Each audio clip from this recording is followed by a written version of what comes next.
Hello friends, आपका स्वागत है आपके चैनल ग्रीन फूड में। इस वीडियो में हम जो बीए प्रोग्राम के जो स्टूडेंट हैं फर्स्ट सेमेस्टर के, उनका जो आपका एबिलिटी एनहेंसमेंट जो कोर्स का जो सब्जेक्ट है हिंदी का, हिंदी ए, जैसे आपकी हिंदी ए और बी और सी भी होगी, तो उनमें से में जो हिंदी ए है ना आपकी, वो संप्रेषण और संचार, इसके most important question with answer मैं आपको इसमें एक्सप्लेन करूंगी। ये वीडियो ऐसी रहने वाली है कि अगर आपने इस वीडियो को देख लिया तो जितने भी आपके चैप्टर्स हैं, आपके ऑल ओवर चैप्टर्स, ठीक है, जैसे कि मैं आपको दिखा देती हूँ कि आपके कितने चैप्टर्स हैं। जैसे आपके 2 यूनिट्स हैं और आपके 1 2 3 4 5 6 चैप्टर्स हैं, 6 7 चैप्टर हैं आपके, ठीक है। ये देखिए, है ना, जैसे यूनिट फर्स्ट में आपके 2 चैप्टर हैं और यूनिट सेकंड में 4 चैप्टर हैं। तो मैं आपको इस वीडियो में इस तरीके से बताऊंगी ना कि जितने भी आपके चैप्टर्स हैं ना वो सारे क्लियर होंगे, जितने भी टॉप जो मेन पॉइंट्स है जिससे क्वेश्चन बन के आ सकते हैं आपके एग्जाम्स में, मैं इस तरीके से इस वीडियो को आपकी कंप्लीट करवाने वाली हूँ। ठीक है, इसमें मैंने आपको यूनिट वाइज या आपको चैप्टर वाइज नहीं करवा रही इस यूनिट में। इसमें मैं आपको सारे जो यूनिट्स के मोस्ट इंपॉर्टेंट क्वेश्चन आपसे रिपीटिवली पूछे जाते हैं एग्जाम्स में, मैं उसी बेस पे करवाऊंगी। आते हैं हम इसके क्वेश्चंस को देख लेते हैं कि किस किस टाइप से आपके एग्जाम्स में क्वेश्चन बन सकते हैं। ये सारे क्वेश्चन मैंने उसी बेस पे बनाए हैं जैसे कि आपके प्रीवियस ईयर्स एग्जाम्स में क्वेश्चन पूछे गए हैं। ठीक है, पी वाई क्यू को देखते हुए मैंने इन क्वेश्चंस को आपका वो किया है, बनाया हुआ है। तो ये मेरे तरफ से नहीं है, समझिए तो आपके एग्जाम्स में ये क्वेश्चन कहीं ना कहीं इस रूप में पूछे गए हैं। ठीक है, तो जैसे कि आप देख सकते हैं जो फर्स्ट क्वेश्चन आपका, इसमें बोला गया है लिखित और मौखिक संप्रेषण का अंतर स्पष्ट करिए। फर्स्टली तो आपको ये पता होना चाहिए कि संप्रेषण होता क्या है, एंड आफ्टर दैट आप इसको लिखित और मौखिक में डिवाइड वो करेंगे, डिफ्रेंशिएट करेंगे। ठीक है, तो पेपर में अगर आपसे ये क्वेश्चन आता है तो आप पहले तो इसमें ये लिखेंगे कि संप्रेषण होता क्या है, संप्रेषण की अवधारणाएं क्या है, परिभाषाएं जो फिलोसफर होते हैं वो जो परिभाषाएं देते हैं वो क्या दे रखी है, और फिर हम इसके संप्रेषण के प्रकार में जाकर तब जाके हम इसके लिखित और मौखिक संप्रेषण के अंतर को स्पष्ट करेंगे। ये होता है किसी भी क्वेश्चन को लिखने का एक तरीका। ये मैंने आपको इसके फर्स्ट क्वेश्चन से बता दिया है। अभी मैं आपको ये मेरी क्वेश्चन ये नहीं देगा कि मैं इसके आपको आंसर्स बताऊंगी, इसमें मैं आपको ऑल ओवर पढ़ाऊंगी। जब आप इसको पढ़ लेंगे ना, जब इस वीडियो को आप देख लेंगे, तो आपको इन सभी ये जो आपके 15 क्वेश्चन है ना, इन 15 के 15 क्वेश्चन के आपको आंसर्स पता होंगे। आप कहीं से भी कुछ भी क्वेश्चन उठा के प्रैक्टिस करना, आपको सब आएंगे। ठीक है, ऐसे आपका क्वेश्चन सेकंड है आपका संप्रेषण की अवधारणाओं को स्पष्ट कीजिए। थर्ड क्वेश्चन आपका संप्रेषण के विविध आयामों की व्याख्या करनी है। संप्रेषण के प्रकारों का वर्णन करें, या फिर तकनीकी साधनों के विकास ने संप्रेषण को कैसे प्रभावित किया है, कि जैसे कि टेक्नोलॉजी बढ़ी तो संप्रेषण में क्या मतलब कैसे वो इफेक्ट उस पर डाला उसने कम्युनिकेशन पे। क्वेश्चन 6 है संप्रेषण और संचार में अंतर स्पष्ट करना है, कि संप्रेषण और संचार में आखिर में डिफरेंस क्या है। संप्रेषण की दक्षता को बढ़ाने के लिए कौन कौन से तत्व आवश्यक है। ये सारे क्वेश्चन है ना आपके एग्जाम्स में किसी ना किसी रूप में, किसी ना किसी लैंग्वेज को चेंज करके पूछे गए हैं। ऐसा कोई क्वेश्चन नहीं है कि जो आपके एग्जाम्स में ना आया हुआ हो। तो मैंने इसलिए आपको ये यूनिट करवा रही हूँ। क्वेश्चन ये वाला जो आपकी वो करवा दे रही हूँ, जिससे कि आपको एक वन शॉर्ट वीडियो में आपको सारे के सारे जितने भी चैप्टर्स हैं आपको क्लियर हो जाए। कक्षा निस्तारण योजना पर एक जागरूकता अभियान तैयार करें। 9th क्वेश्चन है कोरोना और मानसिक स्वास्थ्य पर सर्वेक्षण आधारित रिपोर्ट तैयार करनी है। मैं आपको एक चीज़ और बता देती हूँ, जैसे कि अगर आप देखेंगे ना तो आपका जो ये यूनिट फर्स्ट है उसकी फर्स्ट और जो सेकंड चैप्टर है इनको आपको पढ़ना ज़रूरी है, क्योंकि आप जानते हैं कि आपको पता होगा कि संप्रेषण होते क्या हैं, तभी तो आप उसकी अवधारणाओं को बता पाएंगे या उनकी परिभाषाएं लिख पाएंगे या फिर उनके प्रकारों को बता पाएंगे। परंतु जो ये कुछ चैप्टर्स है ना आपके, ये है ना आपकी समझ के ऊपर डिपेंड करता है कि आप कितना अंडरस्टैंड करते हैं, आप कितना अपनी जो नॉलेज है आपकी वो कितनी ज़्यादा वो है फैली हुई है, जिससे कि आप ज़्यादा से ज़्यादा सोच पाएँ।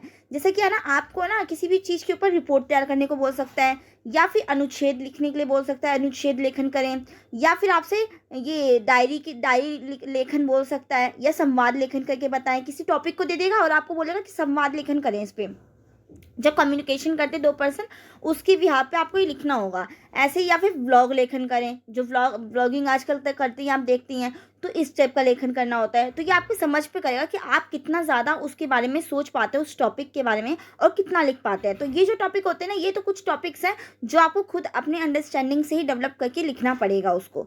बाकी जो ये बाकी चैप्टर्स है, जैसे संप्रेषण के प्रकार जो आपका है, या फिर संप्रेषण की अवधारणा, उसकी प्रक्रिया, और संप्रेषण और संचार के विविध आयाम नाम, ये सब चैप्टर में आपको मैं इसके बारे में बहुत अच्छे से पढ़ाऊंगी। इस वीडियो का मेरा यही पर्पज़ है कि आपको ऑल ओवर क्वेश्चंस वो हो जाएं। जैसे आप देख सकते हैं क्वेश्चन 9 है ना, वो आपका यूनिट 2 के 3rd चैप्टर में से ही है कि कोरोना और मानसिक स्वास्थ्य पर सर्वेक्षण आधारित रिपोर्ट तैयार करनी है। इसमें आपको रिपोर्ट टाइप में लिखनी होगी और इसमें आपको डायरी लेखन और व्लॉग लेखन के स्वरूप पर प्रकाश डालने की, उसका स्वरूप कैसे होता है, वो कैसे एक दूसरे से अलग हैं, वो कैसे एक दूसरे के मतलब क्या है वो दोनों, ठीक है, डायरी लेखन और ब्लॉग, तो इन सब के बारे में आपको बताना होगा। संप्रेषण प्रक्रिया के विभिन्न चरणों का वर्णन करना है कि इसके क्या क्या चरण होते हैं। अब लिखा है आभाषिक संप्रेषण की विशेषता बताइए। तो फर्स्टली तो आपको यही पता होना चाहिए कि आभाषिक संप्रेषण होता क्या है, तभी आप बता पाएंगे। तो यही चीज़ है, बताते हुए संप्रेषण में उसकी भूमिका को स्पष्ट कीजिए। 13 क्वेश्चन आपका संप्रेषण की प्रक्रिया प्रतिपुष्ट जो फीडबैक की उपयोगिता का मूल्यांकन करना है कि आखिर में इतना ज़्यादा इंपॉर्टेंट क्यों है। जो संप्रेषण होता है जब हम करते हैं तो उसके बाद हमें उसका फीडबैक भी मिलता है, ठीक है। जैसे कि आप देखते होंगे कि अगर आप सामान कहीं ऑनलाइन शॉपिंग करने आते हो, उस पर रिव्यू लिखा होता है, ठीक है, रिव्यू दिए लोगों के रिव्यू होते हैं, तो उसके थ्रू आपको पता चलता है ना कि वो प्रोडक्ट कैसा है। तो उसी टाइप से होता है कि जब हम किसी से कम्युनिकेट करते हैं तो वो कैसा रिस्पॉन्स करता है, कैसा फीडबैक देता है, हमें उससे हमारा उस टाइप से कम्युनिकेशन होता है। तो यही चीज़ है कि उसकी उपयोगिता के बारे में बताना है, उसकी इंपॉर्टेंस के बारे में बताना है। अब इसमें है ई संचार के विविध रूपों को स्पष्ट किए। तो ई संचार है क्या, मैं आपको ये सब बताऊंगी। प्रभावी संवेक्षण के गुण बताते हुए इसे विकसित करने की विधियों को सविस्तार लिखिए। अब मैं आपको यहाँ से स्टार्ट कर रही हूँ, आपको ये इस तरीके से मैं स्टार्ट कर रही हूँ कि जितने भी आपके क्वेश्चंस होंगे ना, जितने भी आपको मैंने अभी 15 क्वेश्चंस दिखाए हैं, उन सब के आपको आंसर खुद ही मिल जाएंगे और उन क्वेश्चंस को आप खुद ही अटैम्प्ट आसानी से कर पाएंगे अगर आपने इस वीडियो को यहाँ से मेरी देख ली तो, ठीक है। तो आइए हम इस वीडियो को स्टार्ट करते हैं। तो जैसा कि इसमें लिखा हुआ है कि संप्रेषण को रीढ़ की हड्डी माना जाता है। फर्स्टली तो मैं आपको ना संप्रेषण का इंग्लिश मतलब बता देती हूँ, क्योंकि कई बच्चों को ना ऐसे ही क्लियर हो जाता है। संप्रेषण को हम कम्युनिकेशन कहते हैं, जो हम बातचीत करते हैं अपनी डेली लाइफ में, तो ये क्या है, कम्युनिकेशन है। तो यही बोला गया है ना कि संप्रेषण को शिक्षा की रीढ़ की हड्डी माना जाता है। अगर आप अभी इस वीडियो को थ्रू भी देखें तो अभी मैं क्या कर रही हूँ, आपसे संप्रेषण कर रही हूँ और आपको क्या चीज़ पहुँचा रही हूँ, आपको अपनी जो नॉलेज है वो आपको दे पा रही हूँ। तो यही है कि ये एक तरीके से देखा जाए तो ये रीढ़ की हड्डी है। विदाउट संप्रेषण हम क्या नहीं कर सकते, शिक्षा ग्रहण नहीं कर सकते। तो यही लिखा है कि संप्रेषण के अभाव में, मतलब उसकी अनुपस्थिति में हम अधिगम और शिक्षण नहीं हो सकता है। अधिगम क्या होता है, लर्निंग, जैसे अभी आप कर रहे हैं, लर्न कर रहे हैं, सीख रहे हैं, है ना, और शिक्षण नहीं हो सकता है। संप्रेषण को 2 शब्दों से मिलकर बनाया हुआ है, सम प्लस प्रेक्षण, अर्थात समान रूप से भेजा गया। मतलब इसमें यही है कि इस प्रकार जो परस्पर सूचनाएं, विचारों का आदान प्रदान करने की प्रक्रिया को ही संप्रेषण कहते हैं। आप इस वीडियो के माध्यम से भी समझ सकते हैं कि अभी हमारे बीच में क्या हो रहा है, संप्रेषण हो रहा है। मैं आपको अपने विचारों का क्या कर रही हूँ, आदान प्रदान कर रही हूँ। जो मेरे पास सूचनाएं हैं, जो मेरे पास नॉलेज है, जो मेरे पास ज्ञान है, उन सबका मैं क्या कर रही हूँ, आपके साथ साझा कर रही हूँ, आपके साथ समान रूप में आपको भेजा जाता है। तो यही लिखा हुआ है कि सम प्लस प्रेक्षण का मतलब होता है समान रूप से भेजा गया, अर्थात संप्रेषण होता है जिसमें हम क्या करते हैं, अपने विचारों का आदान प्रदान प्रक्रिया को ही हम क्या कहते हैं, संप्रेषण कहते हैं। तो आई होप इन शॉर्ट आपको समझ में आ चुका होगा कि संप्रेषण क्या है, और आपको ये भी पता चल चुका होगा कि जो संप्रेषण है वो हमारे लिए बहुत ज़्यादा इंपॉर्टेंट है, हमारी जो शिक्षण प्रणाली है उसके लिए भी इंपॉर्टेंट है, और हमारी एक तरीके से देखा जाए तो शिक्षा की रीढ़ की हड्डी माना जाता है हमारे इस संप्रेषण को। अब हम देखते हैं संप्रेषण की अवधारणा, कॉन्सेप्ट ऑफ कम्युनिकेशन। इसमें है कि मानव एक सामाजिक प्राणी है। आप जानते हैं कि हम समाज में रहते हैं, तो हमें आसपास अपने पूरे समाज को लेकर चलना होता है, ठीक है। आपने सुना होगा कि हाँ, हम समाज में रहते हैं, हम अपनी मर्जी से जो मर्जी कुछ नहीं कर सकते, हमें समाज को देखकर ही अपने क्या करना चाहिए, अपने स्टेप्स उठाने चाहिए। इस टाइप से आपने अपने मम्मी पापा से ज़रूर सुना होगा। तो यही चीज़ है कि एक मनुष्य क्या होता है, एक सामाजिक प्राणी होता है और वो समाज में रहता है। समाज में रहकर वह विचारों का आदान प्रदान करता है। प्रत्येक मनुष्य ने अपने विचार होते हैं, अपने कंसेप्ट्स होते हैं, जो फीलिंग्स होती हैं, भावनाएं होती हैं, उनके प्रिंसिपल्स होते हैं। आपके प्रिंसिपल्स कुछ और होंगे, आपकी फैमिली के जो प्रिंसिपल्स होंगे वो कुछ और होंगे, और दूसरी फैमिली के कुछ और होंगे। किसी फैमिली की जो वैल्यूज़ होंगी, जो मूल्य होंगे, वो कुछ होते और होते हैं, और दूसरी फैमिली के कुछ और। आपकी फैमिली की अगर हाव भाव, फीलिंग्स, जो भावनाएं होती हैं, वो किसी को लेकर कुछ और हो सकती हैं, और किसी और की फैमिली में कुछ और हो सकती है, किसी और को फीलिंग्स को लेकर। तो यही है कि क्या होते हैं ना, कि ये प्रत्येक मनुष्य के अपने विचार, अपनी भावनाएं और अपने ही सिद्धांत होते हैं, जिनका वह दूसरे व्यक्तियों के साथ क्या करते हैं, आदान प्रदान करते हैं, एक्सचेंज करते हैं। यह परस्पर विचारों का आदान प्रदान ही क्या होता है, संचार अथवा संप्रेषण कहा जाता है। वैसे देखा जाए तो संचार और संप्रेषण में बिल्कुल माइनर सा डिफरेंस है। मैं आपको अभी आगे आने वाली जो वीडियो है मैं आपको आगे पढ़ाऊंगी, तो मैं आपको संप्रेषण और इसके बीच में डिफरेंस बता दूंगी। पर अभी आप समझ जाएं कि जब हम संचार करें, किसी को अपने विचारों का आदान प्रदान करते हैं, तो उसी को हम क्या कहते हैं, संप्रेषण कहते हैं। संचार एक ऐसी प्रक्रिया है जो दो या दो से अधिक व्यक्तियों के बीच क्या होती है, घटित होती है। प्रत्येक व्यक्ति के अपने कुछ विचार, संप्रत्यय, भावनाएं व एवं सिद्धांत होते हैं, जिन्हें वह समाज में रहकर अन्य व्यक्तियों के साथ क्या करता है, विनिमय करता है, आदान प्रदान करता है। विनिमय का मतलब होता है एक्सचेंज, आदान प्रदान करना। क्योंकि यह मानव का स्वभाव ही है कि वह दूसरे के विचारों को जानना चाहता है। आप में भी किसी ना किसी चीज़ को लेकर उत्सुकता रहती होगी कि कोई हमसे ये बात कहे आकर, है ना। और आपके अंदर भी ये चीज़ होता होगा कि आप अपनी बातें किसी और से कह सकें। तो यही है कि हमारी एक मानव स्वभाव ही होता है ऐसा कि हम दूसरे के विचारों को जानना चाहते हैं और अपने विचारों को क्या करना चाहते हैं, प्रकट करना चाहते हैं। इसके लिए वह अनेक प्रकार के माध्यमों का प्रयोग करते हैं। जैसे आप देखते होंगे, संकेत के द्वारा, हम इशारों के थ्रू भी अपनी बातों को व्यक्त करते हैं, या हम बोलकर भी व्यक्त करते हैं, या हम लिखकर भी अपनी बातों को व्यक्त करते हैं, ठीक है, या किसी डायग्राम के थ्रू, इमेजेस के थ्रू भी हम वो करते हैं। तो यही चीज़ है। अभी जो हमारे बीच में जो संप्रेषण हो रहा है, किस उसमें हो रहा है, किस माध्यम के थ्रू हो रहा है, ये हमारा हो रहा है मौखिक तौर पे। मौखिक भी और लिखित भी, मैंने आपको लिख के भी दे रखा है और प्लस मैं क्या कर रही हूँ, बोलकर आपको वो चीज़ बता भी रही हूँ। तो हमारे बीच में संप्रेषण किस टाइप का है, उसके थ्रू क्या कहते हैं, मौखिक और लिखित दोनों। परंतु ये बहुत टाइप से होते हैं, संकेत के द्वारा, इशारों के द्वारा, चित्र के द्वारा, जो हमारे किसी चीज़ का, अगर मान लीजिए कोई नाटक होता है, नाटक का प्रदर्शन भी होता है, कभी कभी वो मौखिक ना होकर अमौखिक भी होता है। तो ये भी होता है, ये भी हमारे क्या है, हमारे संप्रेषण का माध्यम है। तो यही है, इसकी अवधारणा के अंदर यही पढ़ना है हमें कि मुख्य रूप से विचारों के आदान की प्रक्रिया ही क्या कहलाती है, संप्रेषण कहलाती है। यह विचारों के आदान प्रदान की प्रक्रिया ही नहीं, बल्कि प्राचीन काल से ही इसकी परंपरा देखने को मिलती है। मानव अपने विचारों को संकेतों के माध्यम से प्रकट करता है, क्योंकि उसके पास भाषाई शक्ति का अभाव होता है। कभी कभी क्या करते हैं, वो अपने जो इशारों के थ्रू क्या करता है, वो बताता है। जैसे आपने देखा और कई लोग जो डिसेबल होते हैं, वो इशारों के थ्रू ही अपनी लैंग्वेज को व्यक्त करते हैं। जैसे जो बोल नहीं पाते हैं, तो वो क्या करते हैं, इशारों के थ्रू दूसरे को अपनी बातें समझाते हैं। तो वही कहा गया है कि जब हमारे पास क्या होता है, हम अपने विचारों को नहीं वो कर सकते, जब हमारे पास क्या होता है, भाषाई शक्ति का अभाव होता है, जब हम नहीं बोल पाते, जब हमारे पास भाषा नहीं होती किसी चीज़ को एक्सप्रेस करने की, तो हम उसको संकेतों के माध्यम से प्रकट करते हैं।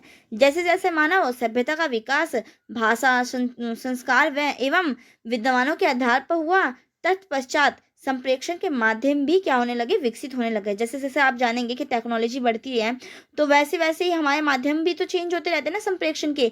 आज पहले आप देखते थे कि चिट्ठी के थ्रू, लेटर के थ्रू हम किसी और को अपनी बातें वो कर पाते थे, भेज पाते थे, अगर कोई व्यक्ति दूर है। परंतु आज देखेंगे तो आप ईमेल कर पाते हैं, फैक्स कर पाते हैं, हर चीज़ प्रोवाइड हो गई है। तार के थ्रू भी बीच में भेजते थे लोग। तो ये सब क्या, अब तो व्हाट्सअप हो गया, फेसबुक हो गया, इंस्टाग्राम हो गया, इसके थ्रू, चैटिंग के थ्रू भी हम भेज पाते हैं। तो ये क्या है, जैसे जैसे टेक्नोलॉजी बढ़ती है, तो संप्रेषण के माध्यम भी क्या होने लगे हैं, अलग अलग इनका विकास होने लग गया है। तो यही बात इस लाइन में कही गई है कि तत्पश्चात संप्रेषण के माध्यम भी क्या होने लगे, विकसित होने लग गए हैं। वर्तमान समय में सूचना एवं तकनीकी के क्षेत्र में अभूतपूर्व विकास के कारण ही संप्रेषण की प्रणाली क्या हो रही है, प्रवर्तित हो रही है। जैसे कि मैंने आपको बताया कि टेक्नोलॉजी जैसे जैसे बढ़ रही है कम्युनिकेशन उसमें या किसी भी फील्ड में, तो क्या हो रहा है, हमारे संप्रेषण की जो माध्यम है वो भी तो चेंज होंगे ना। अभी मैंने आपको एग्जांपल भी दिया कि फेसबुक हो गया आज के टाइम में, आपका वो हो गया व्हाट्सअप हो गया। व्हाट्सअप तो हर एक के बच्चे के फ़ोन में होता है आजकल, ठीक है। तो ये है, आज प्रत्येक व्यक्ति अपनी भावनाओं एवं सैद्धांतिक विचारों को बिना किसी विलंब के आसानी से दूसरे तक क्या कर पाता है, प्रेषित कर पाता है, भेज पाता है। प्रेषित करना मतलब होता है किसी को सेंड करना, ठीक है। ये कई लैंग्वेज होती है हिंदी में जो मतलब हम अंडरस्टैंड नहीं कर पाते, तो मैंने इसलिए आपको ये चीज़ बताते हुए चल रही हूँ। विश्व में हुई संचार क्रांति ने संप्रेषण के महत्व और आवश्यकताओं में भी वृद्धि की है। जो संचार क्रांति देखा जाए तो, अगर कम्युनिकेशन की स्किल में क्रांति आएगी तो क्या होगा, बातचीत की उसमें ही तो हमारा क्या होगा, बहुत ज़्यादा महत्व बढ़ जाएगा, उसकी वृद्धि हो जाएगी महत्व में।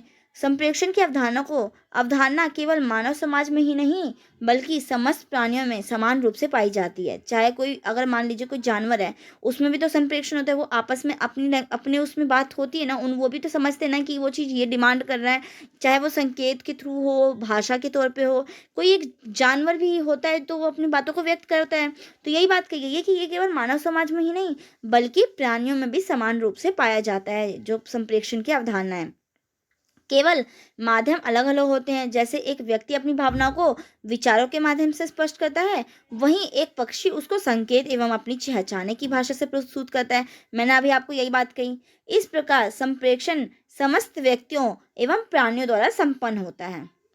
तो आई होप आप समझ चुके होंगे कि संप्रेक्षण की अवधारणाएं क्या है और संप्रेक्षण आखिर होता क्या है। अब हम इसके जो ये अर्थ है, मतलब दूसरे टाइप से मैंने लिख रखा है, क्योंकि आपको पेपर में आप जानते हैं, अगर आपका सिर्फ यूं बोल देना कि संप्रेक्षण की अवधारणा स्पष्ट करिए, ऐसा क्वेश्चन आ रखा है प्रीवियस से, अगर आप क्वेश्चन देखेंगे ना, उसमें साफ ऐसा क्वेश्चन पूछा है कि संप्रेक्षण की अवधारणा को स्पष्ट कीजिए। तो आप अगर अवधारणा में क्या इतना छोटा लिख के आएंगे, नहीं ना, आपको लिखना होगा उसके अंदर कि उसका अर्थ क्या होता है, उसकी परिभाषाएं क्या होती हैं, विभिन्न जो फिलोसफर हैं, जो डिफरेंट डिफरेंट जो फिलोसफर हैं, उन्होंने क्या क्या संप्रेक्षण की बताए हैं, संप्रेक्षण को क्या क्या कहा है, उसकी अवधारणा के बारे में क्या क्या है कहा है, उसके एग्जाम्पल्स देंगे आप। तो यही चीज़ें हैं, तो इसलिए मैं आपको ये चीज़ें लिख के लाती हूँ कि हाँ आपको आइडिया हो सके। इसमें यही बात कही गई है कि जो वो है संप्रेक्षण रीढ़ की हड्डी माना जाता है। ये प्लस प्रेक्षण अर्थात समान रूप से भेजा गया, इस टाइप से ये वर्ड क्या हुआ है, निर्मित हुआ है। और इसको इंग्लिश में क्या कहते हैं, कम्युनिकेशन कहते हैं, जो कि मैंने आपको स्टार्टिंग में बता दिया था, क्योंकि आपको ये चीज़ अंडरस्टैंड हो जाएगी कि हाँ इसका मतलब क्या। क्योंकि कई बच्चों को क्या होता है ना कि हिंदी में तो नहीं वो समझ पाते हैं, परंतु इंग्लिश में बोलते के साथ ही वो डिफ्रेंशिएट कर लेते हैं कि आखिर में ये चीज़ क्या है और वो चीज़ क्या है। कम्युनिकेशन शब्द की जो उत्पत्ति है वो लैटिन भाषा के कम्युनिस शब्द से मानी जाती है, जिसका अर्थ होता है सामान्य बनाना, टू मेक कॉमन। अतः संप्रेक्षण का अर्थ परस्पर सूचनाएं एवं विचारों का आदान प्रदान करना ही होता है। अगर इन शॉर्ट अगर हम देखा जाए तो संप्रेक्षण का मतलब होता है अपने विचारों का आदान प्रदान करना ही संप्रेक्षण कहलाता है। अब हम देखते हैं संप्रेक्षण का संकुचित अर्थ और फिर हम देखेंगे इसका व्यापक अर्थ क्या होता है। ठीक है, तो अब ये देखें कि संप्रेक्षण के संकुचित अर्थ में दो या दो से अधिक व्यक्तियों के बीच विचारों, संदेशों और सूचनाओं का क्या होता है, आदान प्रदान होता है। मतलब ये तो दो लोग व्यक्ति होने चाहिए या दो से थोड़े अलग ज़्यादा व्यक्ति होने चाहिए, बहुत बड़े मास लेवल पे नहीं। मान लीजिए कहीं आप अगर भाषण देने जाते हैं, कई जो एमएलएज होते हैं भाषण देते हैं, तो वो क्या होता है, वो बहुत बड़े लेवल पे करते हैं, तो वो क्या होता है, संप्रेक्षण का वो व्यापक होता है, व्यापक रूप होता है। परंतु संकुचित अर्थ में क्या हो जाता है, संकुचित अर्थ में होता है कि दो या दो से अधिक, मान लीजिए एक ग्रुप में आप बात करें, 6-7 लोग हैं ग्रुप में, आप उनमें बात करते हो, ये थोड़ा संकुचित रूप हो जाता है। तो यही है कि दो या दो से अधिक व्यक्ति के बीच विचारों, संदेशों और सूचनाओं का आदान प्रदान ही क्या होता है, वो आपका संप्रेक्षण का संकुचित मतलब वो अर्थ होता है। चाहे व्यक्ति इन सूचनाओं को समझे या नहीं तथा विश्वास करे या नहीं, आज वर्तमान समय में इस अर्थ को स्वीकार नहीं करता है। कि मान लीजिए अगर आप बात भी कर रहे हैं दो व्यक्तियों में, तो वो सामने वाला आपकी बात को समझ रहा है नहीं समझ रहा, उसको अंडरस्टैंड हो रहा है नहीं हो रहा, उसको उस बात पे ट्रस्ट है नहीं है, तो इस बात से आप कोई रिलेशन नहीं आता। तो इसलिए कहा गया है कि आज वर्तमान समय में इस अर्थ को कोई भी स्वीकार नहीं करता है। जो संप्रेक्षण का आपका क्या सा अर्थ होता है, संकुचित रूप। क्योंकि संप्रेक्षण का मतलब ही क्या है, संप्रेक्षण तभी सफल होता है जब हम कोई बात कह रहे हैं और सामने वाला पर्सन उसको समझ जाए। जैसे कि मैं आपको ये चीज़ समझा रही हूँ, अगर आप सामने वाला जो पर्सन है अगर आप समझ जाते हैं तो मेरा ये संप्रेक्षण सफल हो गया। परंतु अगर मैं आपको अंडरस्टैंड करवाना चाह रही हूँ पर आप नहीं अंडरस्टैंड कर रहे हैं, तो ये क्या हो गया, ये असफल हो गया। परंतु पहले के टाइम पे क्या होता था ना कि इसको भी संप्रेक्षण के रूप में माना जाता था, अगर आपको नहीं भी समझ में आ रहा तो भी ये संप्रेक्षण माना जाता था। परंतु आज के वर्तमान समय में इसको स्वीकार नहीं किया जाता है। जो तभी ये लाइन लिखी गई है कि आज वर्तमान समय में इस अर्थ को क्या नहीं माना जाता, संप्रेक्षण नहीं माना जाता है। अगर आपको नहीं उस बात पे ट्रस्ट हो रहा, नहीं आपको वो बात समझ में आ रही जो मैं आपको बताना चाह रही हूँ, तो ये वो संप्रेक्षण नहीं है। ऐसे ही संप्रेक्षण का व्यापक अर्थ, संप्रेषण के व्यापक अर्थ में दो या दो से अधिक व्यक्तियों के बीच विचारों, संदेशों, सूचनाओं, तथ्यों को समझा जा सके तथा विश्वासों को भी समझा जा सके। इट मीन्स अब क्या हो गया, अब मैं आपको कोई बात समझा रही हूँ और आप उसको समझ भी गए, आपने उस पर ट्रस्ट भी कर लिया और आपको वो चीज़ें अच्छे से अंडरस्टैंड भी हो रही हैं, तो ये संप्रेक्षण क्या होगा, व्यापक संप्रेक्षण होगा। तो इस अर्थ में क्या रखा गया है कि जब वो सामने वाला पर्सन आपकी बातों को समझ जाए, आपकी बातों को अंडरस्टैंड कर जाए, तो ही हम इसको क्या कहते हैं, एक सफल संप्रेक्षण मानते हैं। और ये क्या होता है, इसमें ये संप्रेक्षण का व्यापक अर्थ होता है। संप्रेक्षण को इस प्रकार भी समझा जा सकता है कि शिक्षक अपने प्रधानाचार्य से अथवा छात्रों से कुछ कहते हैं। आपने देख रखा होगा कि कई बार जो प्रिंसिपल्स होती हैं वो ग्राउंड में सभी बच्चों टीचर्स को बुला के कुछ अनाउंसमेंट करती हैं, कुछ बातें कहती हैं। तो सब बातें सब बच्चे और सब शिक्षक उनकी बातों को वो करते हैं, ग्रहण करते हैं और समझते भी हैं। तो ये क्या होता है, ये संप्रेषण है। या छात्र उनको बताते हैं, मतलब वही बात कही गई है कि शिक्षक अपने प्रधानाचार्य से अथवा छात्रों से कुछ कहते हैं, या फिर छात्र उनको कुछ बताते हैं, या प्रधानाचार्य बुलाकर उनको कुछ आदेश देते हैं। तो ये सब क्या है, या फिर उनकी आलोचना या प्रशंसा करते हैं। तो ये सारे किस में आ जाएंगे, आपके संप्रेषण के व्यापक अर्थ में आ जाता है। इसका तात्पर्य है कि संप्रेषण की प्रक्रिया चल रही है। छात्र आपस में एक दूसरे का हाथ पकड़कर कानों में फुसफुसाते हैं, तो भी ये क्या है, संप्रेषण की ही प्रक्रिया है। आपने देखा होगा कि अगर आप छोटे होंगे जब स्कूल टाइम में, तो आपने देखा होगा कि स्कूल ग्राउंड में हम बैठकर अपने फ्रेंड से ना कान में कुछ कुछ कहते होंगे, है ना, विस्पर करते हैं बच्चे। तो वो भी तो एक संप्रेषण ही हो गया। क्यों? क्योंकि वो सामने वाला पर्सन आपकी बातों को अंडरस्टैंड कर रहा है, आपको समझ रहा है, आपकी बातों पर ट्रस्ट कर रहा है, तो इसलिए उसको संप्रेषण कहा गया है। इस प्रकार संप्रेषण एक ऐसी प्रक्रिया है जिसमें व्यक्ति अपने ज्ञान, हाव भाव, मुख मुद्रा, विचारों आदि का परस्पर आदान प्रदान करते हैं तथा इस प्रकार से प्राप्त विचारों, संदेशों को वह समान अथवा सही अर्थों में समझने और प्रेषण करने में उपयोग करते हैं। बच्चों थोड़ा सा ना स्पीड है ना थोड़ी फास्ट हो जा रही होगी, क्योंकि मैं समझाते समझाते ना थोड़ा मेरा ऐसा सीक्वेंस हो जाता है ना कि हाँ, मैं थोड़ा स्पीड थोड़ी मेरी पकड़ लेती है वॉइस।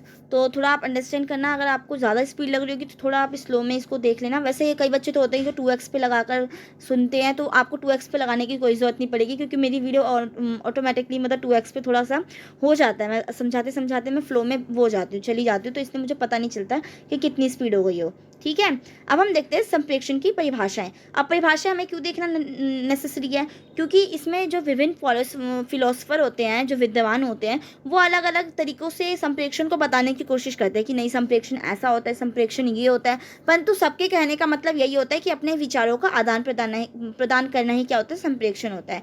तो हम इसके ये देख लेते हैं, क्योंकि अगर पेपर में आप ये लिख के आते हैं ना, इनके जो विद्वान की जो डेफिनेशंस होती हैं, जो परिभाषाएं होती हैं, तो ये आपको और अच्छे मार्क्स गेन करने में आपकी हेल्प करेगा। जहाँ पे अगर आपको टीचर को 20 में से 15 मार्क्स देना ना, तो वहाँ पे टीचर आपको 17 मार्क्स देके जाएगी अगर ये चीज़ आप लिख के आते हैं। क्योंकि किसी भी उसका रहता है कि थोड़ा सा ना अच्छे से, मतलब वो चीज़ अच्छी लगती है देखने में, टीचर्स को भी इंप्रेसिव करती है, वो टीचर को इंप्रेस कर देती है।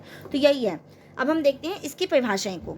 तो जैसे कि इसमें लिखा है, लुईस ए एलन के अनुसार संचार से अभिप्राय होता है, जो आपके विद्वान हैं लुईस ए एलन, इनके अनुसार जो संचार है इसका अभिप्राय होता है उन समस्त साधनों से है जिसके द्वारा एक व्यक्ति अपनी विचारधारा को दूसरे व्यक्ति के मस्तिष्क में डालने के लिए अथवा उसे समझाने के लिए अपनाता है। कि मतलब ये संप्रेषण को इस वे में प्रकट करते हैं कि वो सभी संसाधन जो हमारी बातों को दूसरे तक पहुंचाते हैं, दूसरे को अंडरस्टैंड करवाते हैं, ठीक है, उसके दिमाग में वो चीज़ें डालते हैं, तो उसको हम क्या कहते हैं, संप्रेषण कहते हैं। यह वास्तव में दो व्यक्तियों के मस्तिष्क के बीच की खाई को पाटने वाला सेतु है। जो संप्रेषण होता है कि दो व्यक्तियों के बीच के मस्तिष्क में जो बातें चल रही होती हैं, उसके बीच में क्या काम करता है, एक सेतु का काम करता है कि आपकी दिमाग की जो बातें हैं उसको दूसरे की दिमाग की बातों के साथ क्या करना, जोड़ने वाला काम कर रहा है। सेतु मतलब होता है हाँ कि हम एक वो बन जाता है ना, बांध, उस टाइप से। इसके अंतर्गत कहने, सुनने अथवा समझने की एक वैज्ञानिक प्रक्रिया ही सदैव चालू रहती है। तो आई होप आपको समझ में आया होगा कि लुई ए एलन के अनुसार उन्होंने संचार को किस प्रकार से वो कर रखा है, व्यक्त कर रखा है। अब हम देखते हैं ई एम रोजर के अनुसार। तो इन्होंने बताया संप्रेषण वह प्रक्रिया है जिसमें जो स्रोत व श्रोता के मध्य सूचनाओं का संप्रेषण होता है, कि जो सुनने वाला है और जो बोलता है उसके बीच में जो सूचनाओं का जो वो होता है, आदान प्रदान होता है, उसको संप्रेषण कहा है। इस प्रकार संप्रेषण विचारों के आदान प्रदान से संबंधित है। ठीक है, यही बात इसने कही है कि इन्होंने ई एम रोजर के अनुसार। नेक्स्ट है आपका चार्ल्स ई आस्कुड के अनुसार। थोड़ी सी प्रोनाउंसिएशन रॉन्ग हो जाएगी, तो आप थोड़ा सा उसको देख लेना, मैंने लिखा हुआ है यहाँ पर।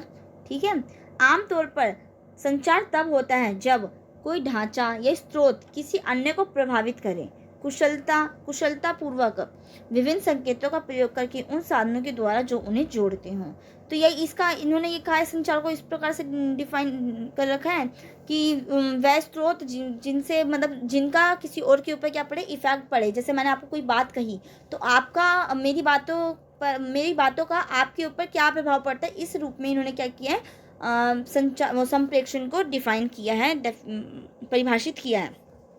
अब हम देखते हैं संप्रेषण के तत्व। अब एलिमेंट्स ऑफ कम्युनिकेशन, कि क्या क्या तत्व जरूरी होते हैं किसी एक संप्रेषण को पूरा करने के लिए। ठीक है, तो यही है कि वैज्ञानिक संचार में विचारों का लेन देन मतलब आदान प्रदान किया जाता है, किंतु इस प्रक्रिया के लिए निम्न तत्वों का होना आवश्यक है। ये तत्व होंगे तभी जाके हमारे बीच में क्या हो पाएगा, संप्रेषण हो पाएगा। तो फर्स्ट तो है संप्रेषक मतलब सोर्स। ठीक है, ये बात कही गई कि यह विचार प्रेषित करने वाला होता है।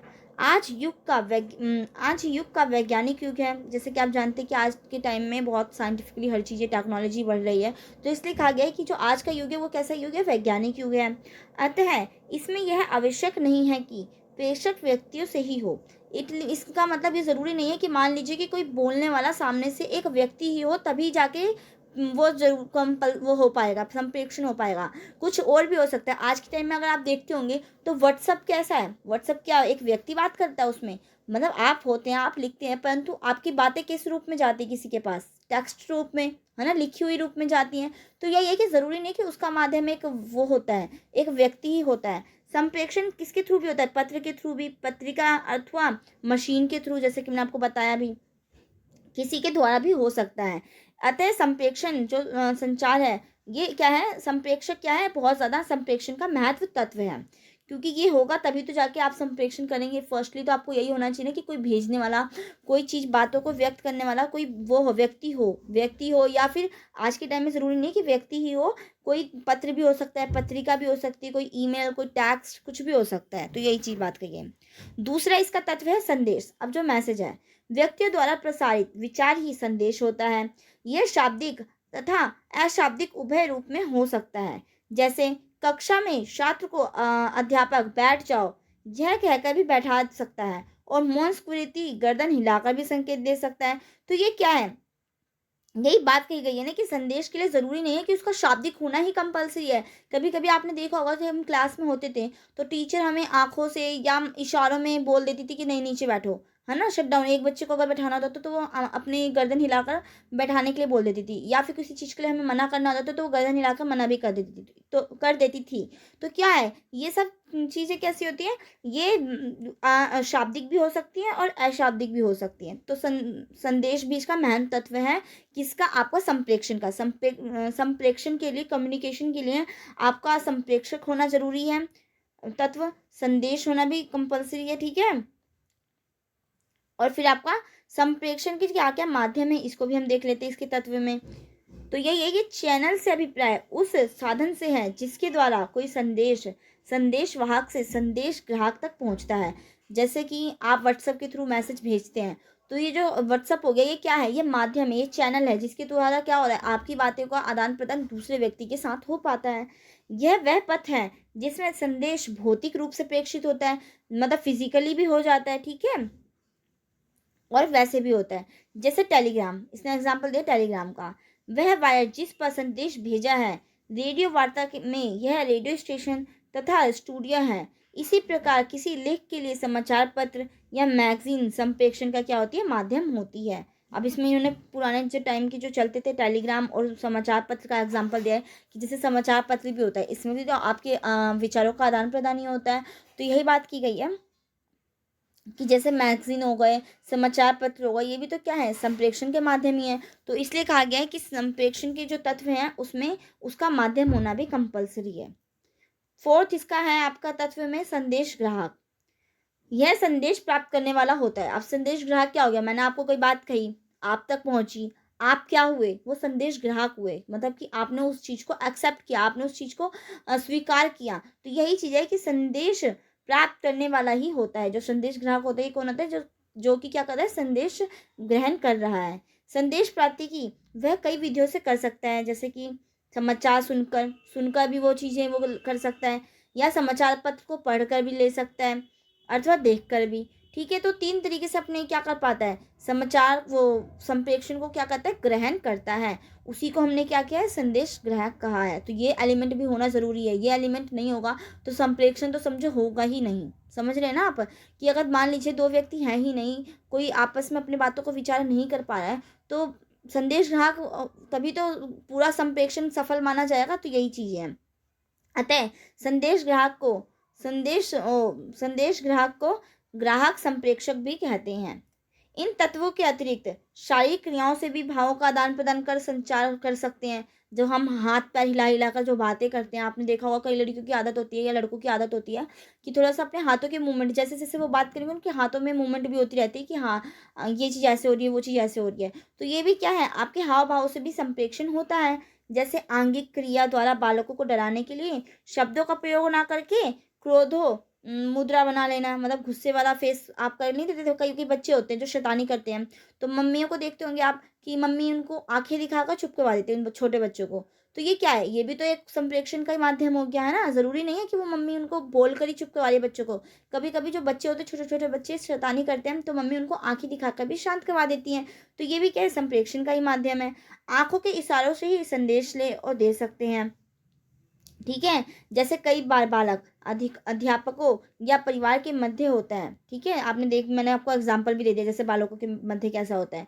तब वह बोलने से डरता है तो इशारों से ही अपने साथियों से बात कर लेता है। जैसे कि आपने देखा होगा क्लास में अगर टीचर ने बोल दिया कि सब बच्चे शांत हो जाएंगे, कोई एक दूसरे से बात नहीं करेगा, तो कैसे फ्रेंड्स जो आपस में हम बात करते तो कैसे कर लेते थे, हम इशारों में बोल देते थे नहीं यार ये ऐसे हो रहा है, ये टीचर आने वाली है, या कुछ इसके बाद हम लंच करने जाएंगे, हम ऐसे से बात कर लेते थे ना। तो यही चीज़ कही गई है कि कभी कभी क्या होता है, हम अपने भावों को अपने इशारों के माध्यम से भी प्रकट करते हैं। इस प्रकार संप्रेषण विधि छात्र अध्यापक के मध्य अंत्य क्रिया की भी संपन्न करती है। यही बात कही है। अब हम देखते हैं संप्रेषण का महत्व क्या है। तो यही है अब इसका कि क्या मतलब इम्पोर्टेंस है संप्रेषण के, क्या क्या महत्व है, इनके बारे में देखते हैं।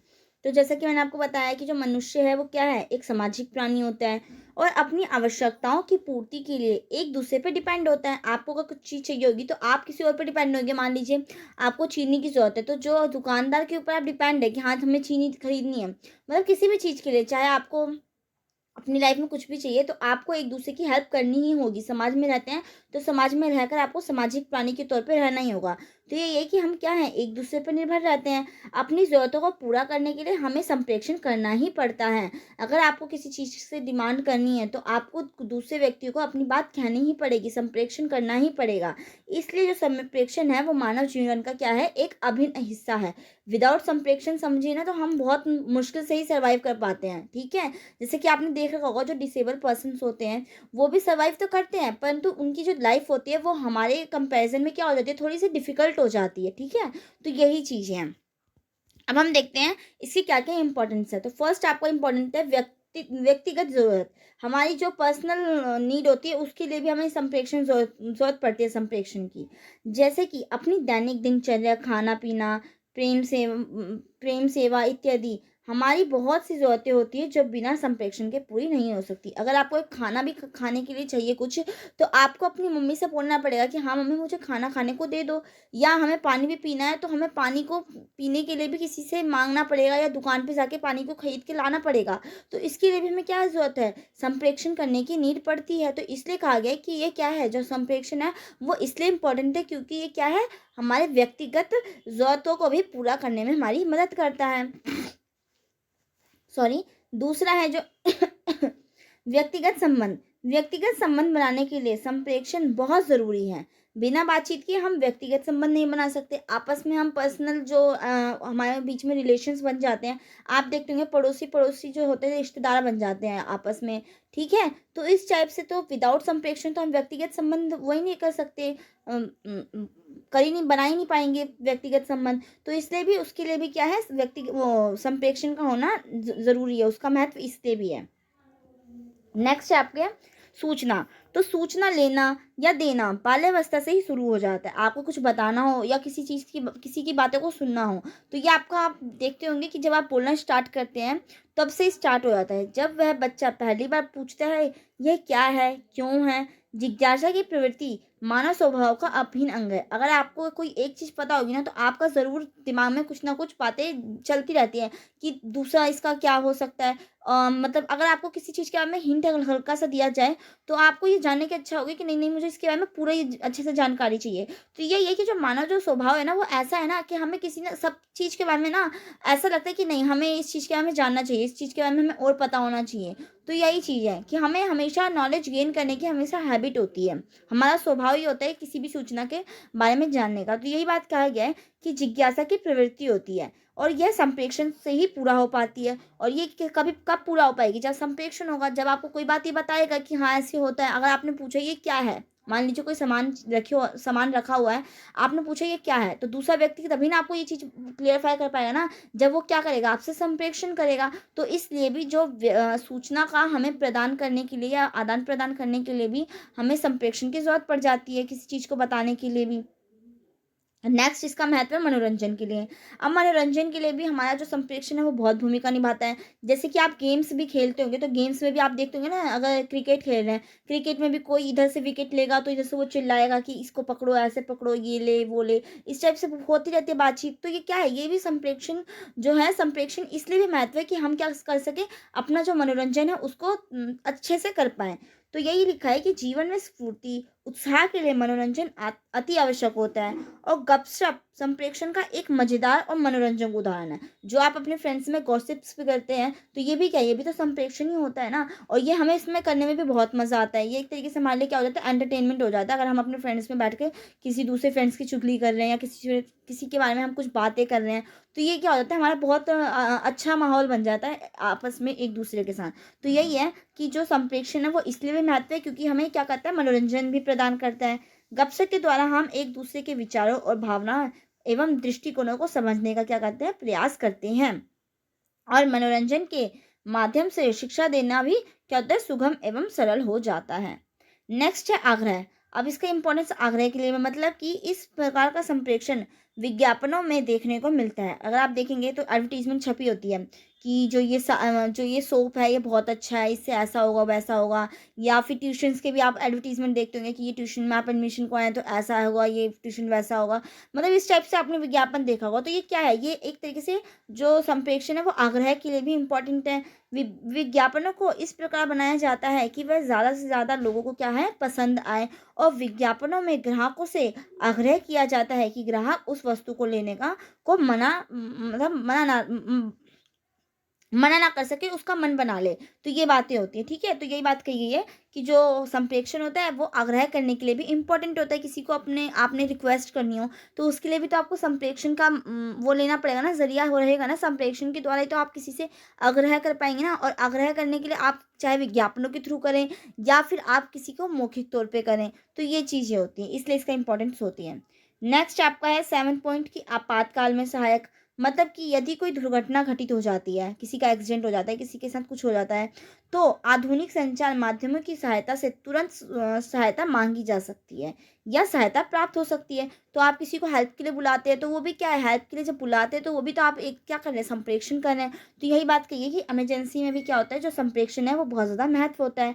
नेक्स्ट है आपको समुद्री तथा वायु यातायात, कि इसका यातायात की ट्रांसपोर्ट के लिए भी बहुत ज़्यादा इंपॉर्टेंट होता है। जो संचार होता है, संचार माध्यम समुद्री जहाज तथा हवाई जहाज की सुरक्षित यात्रा के लिए बहुत सहायक होते हैं, क्योंकि इनका मार्गदर्शन एक स्थान पर विशेष नियंत्रक कक्ष से प्राप्त संप्रेषण द्वारा किया जाता है। अगर आप देखते होंगे जो एरोप्लेन्स होते हैं, हेलीकॉप्टर्स होते हैं, उसका भी जो संचालन होता है वो कहीं से कोई मतलब बैठकर कोई नियंत्रण कक्ष होता है, कंट्रोल रूम होता है। जैसे ट्रेन का भी कंट्रोलर रूम होता है ना, ट्रेन को चलाने के लिए भी कंट्रोलर्स होते हैं। तो ये सब क्या है, ये भी तो संप्रेषण ही है ना, क्योंकि वो आपको गाइड कर रहे हैं, आपका मार्गदर्शन कर रहे हैं कि आपको इधर से नहीं जाना है, इधर से जाना है, इधर का आपका जो वो है एरिया है वो ख़राब है या कुछ भी, मतलब इस टाइप से आपको संप्रेषित करते हैं। तो यही चीज़ है कि ये क्या होता है, समुद्री तथा वायु यातायात के लिए भी क्या होते हैं, बहुत ज़्यादा इम्पोर्टेंट रोल निभाते हैं संप्रेषण। इसलिए भी महत्व है क्योंकि समुद्रों में भी आप देखते हैं, समुद्रों में भी जो जहाज चलते हैं उनका भी जो नियंत्रण कक्ष होता है और उसको उसी के द्वारा क्या किया जाता है, नियंत्रित किया जाता है। नेक्स्ट इसका इंपॉर्टेंस है शिक्षा का प्रसार। अगर पेपर में आपसे पूछ लेता है कि संप्रेषण के महत्व के बारे में बताएं, संप्रेषण क्या होता है, संप्रेषण के महत्व के बारे में बताएं, तो आप आराम से इन पॉइंट्स को लिख पाएंगे। आपके दिमाग में ये बातें रहेंगी, क्योंकि मैं आपको इस तरीके से बताना चाह रही हूँ ना कि हाँ, आपके दिमाग में ये चीज़ अगर आप पेपर करने बैठेंगे तो आपको खुद ही ये पॉइंट्स याद आ जाएंगे। या तो आप इसके सब पॉइंट्स को याद कर लेना, जिससे कि आप उसके अंदर पन्ना बनाकर लिख पाएंगे। जैसे आपने ये लिख दिया शिक्षा का प्रसार, तो आप इसके अंदर फिर ये चीज़ तो आप खुद भी लिख सकते हैं अपनी लैंग्वेज में। बस आपको एक बार ये पॉइंट याद रहना चाहिए, ठीक है। तो इस टाइप से, या आप अपने दिमाग से भी सोचकर लिख जाएं। जरूरी नहीं होता कि एक्यूरेट यही चीज़ लिखनी होती है, क्योंकि आप बहुत बड़े बच्चे हैं। आखिर में आपको ये चीज़ें अंडरस्टैंड खुद होनी चाहिए। शिक्षा संबंधी अनेक कार्यक्रम रेडियो द्वारा प्रसारित किए जाते हैं और टेलीविज़न पर भी दिखाए जाते हैं। जैसे कि आप देखते भी हैं, टेलीविज़न पे भी कई जो क्लासेस चल रही होती है, या रेडियो के द्वारा भी आपको कुछ ना कुछ नॉलेज की बातें बताई जाती हैं कि आज का मौसम ऐसा है, आज ये होने वाला है, आज ये होगा। मतलब मौसम विभाग के बारे में भी बताया जाता है ना। हर चीज़ की हमें सूचनाएं दी जाती है कि पीएम मोदी ने आज ये वो करी है, घोषणा करी है। तो इस टाइप के बारे में ये क्या करता है, हमारी शिक्षा का भी प्रसार कराता है। जो संप्रेषण है उससे क्या होता है, शिक्षा का ही प्रसार होता है। जैसे कि मैंने आपको स्टार्टिंग में भी बताया था कि संप्रेषण क्या है, संप्रेषण को रीढ़ की हड्डी कहा गया है। किसकी, शिक्षा की रीढ़ की हड्डी कहा गया है। कि अगर मान लीजिए बैकबोन नहीं होती जैसे हमारे शरीर में, तो हम खड़े नहीं हो सकते, हम बैठ नहीं सकते, हम कुछ कर नहीं सकते। उसी प्रकार से अगर संप्रेषण नहीं होगा तो शिक्षा क्या नहीं हो, शिक्षा नहीं हो पाएगी, शिक्षा हम ग्रहण नहीं कर पाते, क्योंकि शिक्षा के लिए भी हमें संप्रेषण करना ही पड़ता है। इसलिए कहा गया है कि जो संप्रेषण है वो रीढ़ की हड्डी है, किसका, शिक्षा के। तो यह है कि यह प्रणाली व्यक्तिगत अध्ययन के स्थान पर विद्यार्थियों को शिक्षा देने के लिए एक अधिक लोकप्रिय प्रणाली बन चुकी है, जो संप्रेषण है। नेक्स्ट है आपका एडवर्टीजमेंट के थ्रू, विज्ञापन के थ्रू। रेडियो तथा टेलीविजन जन साधारण से संवाद के साधन है। आप देखते हैं कि टेलीविजन में जो एड्स चलती हैं, ये भी क्या है, ये भी तो संप्रेषण ही हो रहा है ना। और इसके थ्रू आपको क्या दी जा रही है, एडवर्टीजमेंट दी जा रही है। तो यही है। तथा व्यावसायिक फर्मों के लिए विज्ञापन के महत्व पूर्ण माध्यम है, क्योंकि इनके द्वारा बड़ी संख्या में लोगों तक पहुंचा जा सकता है। अब हम देखते हैं संप्रेषण की विशेषताएं, कैरेक्टरिस्टिक्स ऑफ कम्युनिकेशन, कि क्या क्या इसकी विशेषताएं हैं, क्या क्या इसकी क्वालिटीज़ हैं, इनके हमें देखते हैं। तो इसकी बहुत सारी विभिन्न विशेषताएं वो आप लिख सकते हैं। इससे हमारा क्या कहते हैं, इससे हमारे विचारों का आदान प्रदान होता है। हम अपनी भावों को व्यक्त कर सकते हैं, अभिव्यक्त कर सकते हैं। हम ये लिख सकते हैं ना इसकी विशेषताओं में। किसी को जो संप्रेषण होता है वो इसकी ये भी एक विशेषता है कि ये दो व्यक्तियों के बीच होता है, और दूसरे व्यक्तियों के भी ये चीज़ समझ में आनी चाहिए, तभी जाके हमारा जो संप्रेषण है वो क्या होता है, सफल होता है। तो ये पॉइंट्स होते हैं जो आप खुद अपने माइंड में ही सोचें। कभी भी मैं अगर टॉपिक आपको बोल रही हूँ ना कि संप्रेषण की विशेषताएं बताएं, तो एक बार आप है ना खुद वीडियो को स्टॉप करके, एक बार ना खुद आप वीडियो को स्टॉप करके ना सोचने की कोशिश किया करें कि आखिर में क्या क्या क्या इसके अंदर हम लिख सकते हैं। आपको खुद ही आंसर मिल जाएंगे। तो यही चीज़ें हैं। तो फर्स्ट इसकी विशेषता ये है कि परस्पर विचारों एवं भावनाओं का आदान प्रदान करना इसकी एक इम्पॉर्टेंट विशेषता है। दूसरी है संप्रेषण से विचारों तथा भावनाओं की साझेदारी होती है, आपस में कोरिलेशन बन पाता है। हमारे विचार जो होते हैं उसके साथ हमारी भावनाओं का, हमारी फीलिंग्स के साथ। संप्रेषण में अंतर्निहित होती है, दोनों पक्षों का विकास होता है और दोनों ही पक्ष क्रियाशील रहते हैं। ठीक है। विचारों एवं भावनाओं के आदान प्रदान का प्रोत्साहित किया जाता है। मतलब वही है कि जो संप्रेषण है वो क्या है, कैसा है, जो हमारे विचार होते हैं, हमारे जो थॉट्स होते हैं, जो हमारी फीलिंग्स होती हैं, उनका क्या होता है, ये आदान प्रदान करती है, उसको प्रोत्साहित करती है जो संप्रेषण होता है। इसमें आदान प्रदान की प्रक्रिया को पृष्ठ पोषण दिया जाता है। इसकी ये भी विशेषता है। संप्रेषण की एक विशेषता ये है कि संप्रेषण में अनुभवों की साझेदारी भी होती है। जो आपका एक्सपीरियंस है उसकी भी साझेदारी होगी। जो आपके पास मान लीजिए किसी चीज़ को करने का आपको बहुत एक्सपीरियंस होता है, तो आप किसी व्यक्ति को उस चीज़ के बारे में सिखाएंगे, आप किसी को बताएंगे, तो ये क्या हुआ, ये भी तो एक काम कर रहा है ना। संप्रेषण क्या कर रहा है, संप्रेषण अनुभवों की साझेदारी भी करता है, उसके साथ उसका रिलेशन स्थापित करता है। यही है। नेक्स्ट इसकी विशेषता है 7 पॉइंट, संप्रेषण की प्रक्रिया द्विमार्गीय होती है। इसमें पृष्ठ पोषण अंत एवं अंत प्रक्रिया भी निहित होती है। नेक्स्ट जो 8 पॉइंट है आपका वो है संप्रेषण की प्रक्रिया से शुद्ध अनुभव प्रदान करने का प्रयास किया जाता है। 9वां इसका पॉइंट है संप्रेषण में ज्ञानेंद्रियों तथा कर्मेंद्रियों को क्रियाशील रखने का प्रयास किया जाता है। 8 में सामने देखा होगा कि जब हम संप्रेषण करते हैं तो हमारी जो आइज़ होती है वो भी आपकी बातों को व्यक्त करती है, जो आपके हाथ होते हैं, जो आपका हाव-भाव होता है, एक्सप्रेशंस होते हैं मुँह के, वो सारी चीज़ें क्या करती हैं हमारे संप्रेषण में हमारी महत्वपूर्ण भूमिका निभाती हैं और वो संप्रेषण को क्या करती है सफल बनाती है। अगर आप कभी भी आप देखते होंगे, अगर आप भी किसी से बात करते हैं तो आपके हाथों का मूवमेंट भी होता होगा। अगर कई-कई की आदत होती है कि हाँ, हाथों के मूवमेंट के थ्रू भी समझाने की, या फिर आपके एक्सप्रेशंस होते हैं उसके थ्रू भी आप उसको अपनी बातों को व्यक्त करना चाहते हैं, या आप अपनी आइज़ को इस तरीके से राउंड ऑफ राउंड करते होंगे कि हाँ, आपकी बातें वो चीज़ मतलब एक तरीके से देखा जाए तो संप्रेषण जो है ना वो आपकी ज्ञानेंद्रियों को भी क्या करता है क्रियाशील रखने का प्रयास करता है। तो इसकी एक ये भी विशेषता है। नेक्स्ट इसकी विशेषता है शिक्षण की प्रक्रिया, ये थोड़ा-सा ये हो गया है।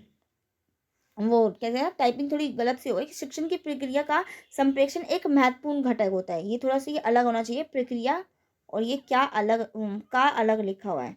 तो यही है कि शिक्षण की जो प्रक्रिया है उसके लिए जो महत्वपूर्ण कौन-सा तत्व है आपका, कौन-सा घटक है, संप्रेषण बहुत महत्वपूर्ण घटक होता है हमारी शिक्षा के लिए। विदाउट कम्युनिकेशन हम शिक्षा भी ग्रहण नहीं कर पाते। कक्षागत अंतः प्रक्रिया संप्रेषण से ही की जाती है। संप्रेषण में भाषा कौशलों की भूमिका अहम होती है। अगर आप मौखिक तौर पे अगर संप्रेषण करते हो तो वो ज़्यादा एक्सप्रेसिव होती है, ज़्यादा वो होती है, बिल्कुल अच्छे से आप किसी को समझाने में एकदम वो होते हैं, एक्सपर्ट हो जाते हैं किसी को बात को समझाने के लिए। तो यही बात कही है कि संप्रेषण में भाषा कौशलों की भूमिका अहम होती है, क्योंकि आप भाषा के थ्रू अगर किसी को आप अपनी बातें समझाते हैं तो वो बंदा जो होता है, वो जो व्यक्ति होता है, वो उस बात को जल्दी से वो कर पाता है, कंज्यूम कर लेता है, उस बात को जल्दी से समझ जाता है। तो इसलिए कही गई है ये बात। अब हम देखेंगे संप्रेषण के प्रकार। संप्रेषण के से देखा जाए तो बहुत टाइप्स होते हैं, चाहे इसके महत्व को लेकर देख लीजिए या फिर इसके उसके ऊपर लिखित तौर पे देख लीजिए। जैसे इसमें लिखा भी है मैंने कि संप्रेषण के निम्नलिखित टाइप हैं: अमौखिक, मौखिक, अशाब्दिक, शाब्दिक, लिखित। वैसे इन पांचों के अलावा भी मैंने बहुत से टाइप आपको करवा रखे, कुछ कम से कम 9-10 टाइप आपको मैंने बताए हैं संप्रेषण के, तो हम उन सबको देखेंगे। जैसे आपका ये फर्स्ट जो टाइप हो गया वो अनौपचारिक संप्रेषण है। अब अनौपचारिक, अगर आपने कभी हिंदी का लेटर अगर आपने 10th तक 12th तक एग्जाम दिया है, हिंदी पढ़ी है, तो आपको ज़रूर आपने पेपर में देखा होगा कि अनौपचारिक पत्र आते थे। अनौपचारिक का पत्र का मतलब क्या होता था, किसको लिखने के लिए? इट मीन्स इनफॉर्मल लेटर हम किसको लिखते हैं? अपने रिश्तेदार को, अपने सगे संबंधियों को, अपने भाइयों को, अपने बहनों को। ये होते हैं अनौपचारिक, जिसमें कि आपको कोई भी फॉर्मेलिटी शो करने की ज़रूरत नहीं पड़ती है। आपको सर या मैडम या इस टाइप से वर्ड यूज़ नहीं करने पड़ते। आप जो हैं आप नाम के थ्रू भी उस चीज़ को व्यक्त कर सकते हैं, उनको बता सकते हैं, या फिर आप जैसे जैसे डियर सिस्टर हो गई, डियर ब्रदर हो गए, तो इस टाइप से भी आप उनको वो कर सकते हैं, शो कर सकते हैं। तो यही है कि अनौपचारिक संप्रेषण भी एक इसका प्रकार है। जब एक समूह में किसी से बात करने की आज़ादी हो तो उसे वो ग्रैपवाइन संप्रेषण कहते हैं। मतलब कि आपको पूरी तरह से आप स्वतंत्र हैं किसी से भी किसी भी टाइप से बात करने के लिए। तो ये क्या हो जाएगा, अनौपचारिक हो जाएगा, इनफॉर्मल हो जाएगा कि आपको कोई भी फॉर्मेलिटी यूज़ करने की ज़रूरत नहीं है। आपको आप या सर कह के कि ज़रूरी नहीं है बात करने के लिए। आप किसी भी तौर पे आप जैसी आपकी लैंग्वेज है आप उस लैंग्वेज में भी किसी व्यक्ति से बात कर सकते हैं। जैसे कि अगर आप हरियाणवी है की साइड के हैं, राजस्थानी साइड के हैं, बिहारी साइड से हैं, तो आप अपनी लैंग्वेज में बात कर सकते हैं। तो ये भी क्या हो गया है, अनौपचारिक वे हो गया कि आपको ज़रूरी नहीं है कि जो सामने वाला पर्सन वो है हिंदी में ही हम बात करें उससे, या इंग्लिश में ही हम एकदम रिस्पेक्टफुली बात करें। तो यही है कि जब आप बिल्कुल स्वतंत्र होते हैं तो उसी हम क्या कहते हैं, अनौपचारिक संप्रेषण कहते हैं। ग्रैपवाइन संप्रेषण में कोई अनौपचारिक वैज्ञानिक तरीकों से बात नहीं की जाती है, ठीक है। इसमें सभी आज़ाद होते हैं, कोई किसी से बात कर सकते हैं। जैसे कि जब स्कूल में अवकाश होता है तो सभी बच्चे आज़ाद होते हैं, अतः वे आपस में किसी से भी कैसे भी बात कर सकते हैं। तो यही बात कही गई है कि अनौपचारिक संप्रेषण ये होता है। नेक्स्ट है आपका औपचारिक संप्रेषण। अब ये क्या हो जाता है, फॉर्मल, ठीक है, किसी से आप फॉर्मेलिटी में बात करें। आपको ये मैं याद करने का तरीका बता देती हूँ। औपचारिक होता है मतलब फॉर्मेलिटी आपको यहाँ पे शो करनी है। आप क्या नहीं है, आज़ाद नहीं है किसी से भी बात करने के लिए, ठीक है। आपको रिस्ट्रिक्ट किया जाएगा कि हाँ आपको इस तरीके की लैंग्वेज यूज़ करनी चाहिए, आपको सर कह के बोलना चाहिए, आपको मैडम कह के बोलना चाहिए। तो आपका यहाँ पे रिस्ट्रिक्शंस होते हैं, आप बिल्कुल क्या नहीं होते, फ्री नहीं होते हैं। तो यही है कि जब बात करने का तरीका एक विविध वैज्ञानिक हो, ठीक है, उसे क्या कहते हैं, औपचारिक संप्रेषण कहते हैं। औपचारिक संप्रेषण में काम करने का तरीका बहुत ही सुलझा हुआ होता है और सभी अपने अपने कामों का ज़्यादा ध्यान देते हैं। एग्जाम्पल में, किसी ऑफिस में जब कोई जूनियर अपने सीनियर से बात करता है, जैसे कि आपने देख भी रखा होगा कि अगर हॉस्पिटल्स में चले जाएं, कोई सीनियर डॉक्टर है, कोई जूनियर डॉक्टर है, तो जो जूनियर डॉक्टर होगा वो अपने जो सीनियर डॉक्टर होंगे उनसे बहुत रिस्पेक्टफुली बात करेंगे, ठीक है। ऐसे ही प्रिंसिपल मैम से, अगर टीचर्स होती हैं हमारे स्कूल की टीचर्स भी बात करती हैं प्रिंसिपल मैम से, बहुत रिस्पेक्टफुली बात करती हैं। और ऐसे ही जो स्टूडेंट होते हैं वो अपने टीचर से रिस्पेक्टफुली बात करते हैं। या फिर जो स्कूल में भी जैसे क्लास जो 10th के बच्चे होते हैं, जो क्लास 6 के बच्चे होते हैं, तो क्लास 6 के बच्चे जो होते हैं वो अपने क्लास 10th के बच्चों से बहुत अच्छे से बात करते हैं, बहुत फॉर्मल तरीके से उनको मतलब कि रिस्पेक्ट देकर ही बात की जाती है। तो ये क्या है, ये औपचारिक संप्रेषण है। नेक्स्ट आपका आ जाता है एक तरफा, मतलब कि वन वे संप्रेषण, कि आप अपनी तरफ से ही बस बोले जा रहे हैं और दूसरा वाला क्या हो रहा है, सुन रहा है। जैसे कि अभी हमारे बीच में भी कुछ इसी टाइप का संप्रेषण हो रहा है, जब संदेश एक तरफ से ही होता है। जैसे कि मैं आपको बताया जा रही हूँ हर चीज़ें, अगर यही अभी आप क्लास में होते, क्लास में अगर होता, तो क्लास में होता कि हाँ मैं आपको बोल रही हूँ तो आप क्वेश्चन भी अराइज कर रहे हैं, मैं आपको उस चीज़ का जवाब दे रही हूँ, फिर आपने कुछ, अगर आपको कुछ प्रॉब्लम होती है बीच में, फिर आप मुझसे कुछ क्वेश्चंस पूछते हैं कि मैम ये ऐसे होगा या वैसे होगा।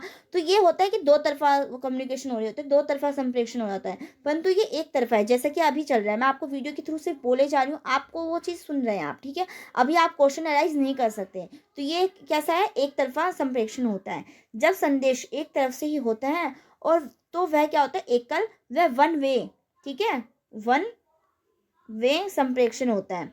इसमें भेजने वाला संदेश भेज देता है और प्राप्तकर्ता उसे ग्रहण कर लेता है। जैसे कि मैंने आपको भेज दिया अपना जो बातें मुझे कहनी थी, और आपने उसे जब जब मर्जी आपने क्या करा, वीडियो ओपन की और उस जो संदेश है उसको क्या कर लिया, ग्रहण कर लिया।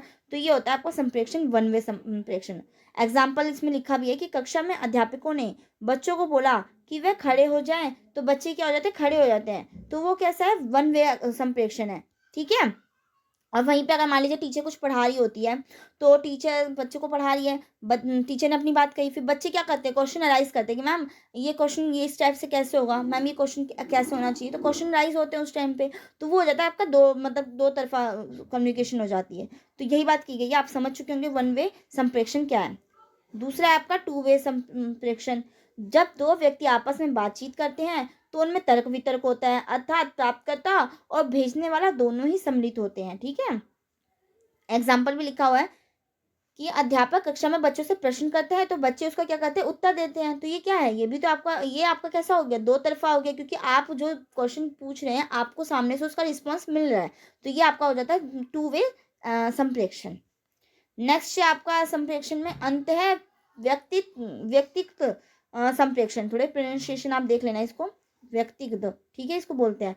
जब व्यक्ति अपनी इच्छाओं के बारे में सोचता है तो उसे अंतः व्यक्तिगत संप्रेषण कहते हैं। दूसरे शब्दों में कहें तो जो व्यक्ति खुद से प्रश्न करता है कि मुझे ऐसा करना चाहिए, ऐसा नहीं करना चाहिए। मतलब आप कभी कभी आप करते होंगे ना, अपने मन मन में ही सोचते होंगे यार ये राइट भी है कि नहीं है, ये सही भी होगा कि नहीं होगा। इस टाइप से आप क्वेश्चन करते होंगे आप अपने आप में। तो ये क्या है, ये अंतर व्यक्तिगत है कि आप अपने अंदर अपनी आत्मा से पूछते हैं कि हाँ ये चीज़ राइट है, ये रॉन्ग है, कैसा है कैसा नहीं। आपको अपने अंदर से ही सवाल भी मिलते हैं। तो ये हो जाता है आपका व्यक्तिगत संप्रेषण। तो वह अंतः व्यक्तिगत संप्रेषण कहलाता है, जब व्यक्ति क्या होता है, खुद से प्रश्न करता है। एग्जाम्पल जैसे परीक्षा कक्ष में जाने से पहले विद्यार्थी खुद से बात करता है। आप देखते भी होंगे कि क्वेश्चंस पेपर में एग्जाम्स में नहीं आते तो हम बोलते हैं यार ये क्वेश्चन नहीं आ रहा, कैसे होगा कैसे होगा, इस टाइप से हम करते नहीं है। तो ये चीज़ क्या होती है, अंतर व्यक्तिगत संप्रेषण होती है। नेक्स्ट है आपका अंतर व्यक्तिगत संप्रेषण। इसमें क्या होता है कि जब दो से अधिक व्यक्तियों के बीच बातचीत होती है, अर्थात जब हम दूसरों की इच्छाओं के बारे में बात करते हैं, मतलब वो मेरी इच्छा नहीं है, हम दूसरे पर्सन को सोच के बात करते हैं कि यार उसका तो ऐसा हो रखा था, ये हो रखी थी बातें। तो वो क्या होता है, आपका अंतर व्यक्तिगत संप्रेषण होता है। बात तो हम कर रहे हैं अपने से ही, बट हम अपने अंदर के अपनी बातों को सोच कर नहीं कर रहे हैं, हम दूसरे एक व्यक्ति के बारे में सोच रहे हैं कि हाँ उसकी विशेष के बारे में सोचे कि यार उसको तो ये चीज़ चाहिए थी, उसको तो ये करना था, उसने ये गलत कर दिया। हम उसके बारे में बात कर रहे होते हैं, उसकी इच्छाओं के बारे में बात कर रहे होते हैं। तो ये क्या होता है, अंतर व्यक्तिगत संप्रेषण होता है। एग्जाम्पल में हो गया मनोवैज्ञानिक और परामर्शदाता, जो आपको एडवाइजरी करते हैं, ठीक है। इंग्लिश में मैं बोल दे रही हूँ क्योंकि मुझे हिंदी में कंफ्यूजन हो रही है बोलने में। परामर्शदाता, ठीक है, एडवाइजरी जो कहते हैं, हमेशा दूसरों के बारे में बताते हैं। आपने देखा होगा कि वो कभी भी अपने बारे में बात नहीं करते, आपको कभी भी दूसरे का एग्जाम्पल देके बोलते हैं कि अच्छा वो व्यक्ति ऐसा हो रखा था, आप ये देखें। तो ये क्या है, ये अंतर व्यक्तिगत संप्रेषण हुआ, ठीक है। अब आप समझ चुके होंगे कैसा अंतर। एक होता है शाब्दिक, जैसे कि इसके नाम से पता चला शब्द। जब हम शब्दों के थ्रू संप्रेषण करते हैं, अर्थात शाब्दिक संप्रेषण में सदैव भाषा का प्रयोग किया जाता है। इसमें क्या होता है, हमेशा हम लैंग्वेज का यूज़ करते हैं, कोई ना कोई भाषा होती है, हिंदी हो चाहे इंग्लिश हो, उर्दू हो, पंजाबी हो, हरियाणवी हो, राजस्थानी हो, कोई भी भाषा का प्रयोग हम करते हैं। शाब्दिक संप्रेषण तब होता है जब मौखिक अभिव्यक्ति के द्वारा अपने शब्दों को प्रस्तुत किया जाता है। हम जब बोलकर अपने शब्दों को प्रस्तुत करते हैं तब जाके हम क्या बोलेंगे कि ये शाब्दिक संप्रेषण है। जब हम अपने दैनिक जीवन में सबसे ज़्यादा शाब्दिक संप्रेषण का ही प्रयोग करते हैं, और आप जानते भी है कि आज के अगर हम देखें आज अपनी लाइफ में, तो हम कभी भी हम बोलकर ही अपनी बातों को व्यक्त करते हैं, अपनी बातों के बारे में बताते हैं, अपने विचारों का आदान प्रदान करते हैं। तो देखा जाए तो 90% हम क्या कर रहे होते हैं अपनी पूरी डेली लाइफ में, अपनी रोज़मर्रा की ज़िंदगी में हम शाब्दिक संप्रेषण कर रहे होते हैं। अब नेक्स्ट है आपका अशाब्दिक संप्रेषण। जब हम इशारों, चिन्हों और कुट भाषा में बातचीत करते हैं, आप देखते हैं जो डिसेबल जो पर्सन होते हैं वो कैसे इशारों में बात कर रहे होते हैं, फिंगर्स के थ्रू बात कर रहे होते हैं, आईज के थ्रू बात कर रहे होते हैं, ठीक है, आईज से के एक्सप्रेशंस दे देकर बात कर रहे होते हैं। तो ये क्या होता है, अशाब्दिक संप्रेषण, जिसमें क्या नहीं होता, मौखिक रूप में हम बातचीत नहीं कर रहे होते हैं। तो ये होता है आपका अशाब्दिक संप्रेषण।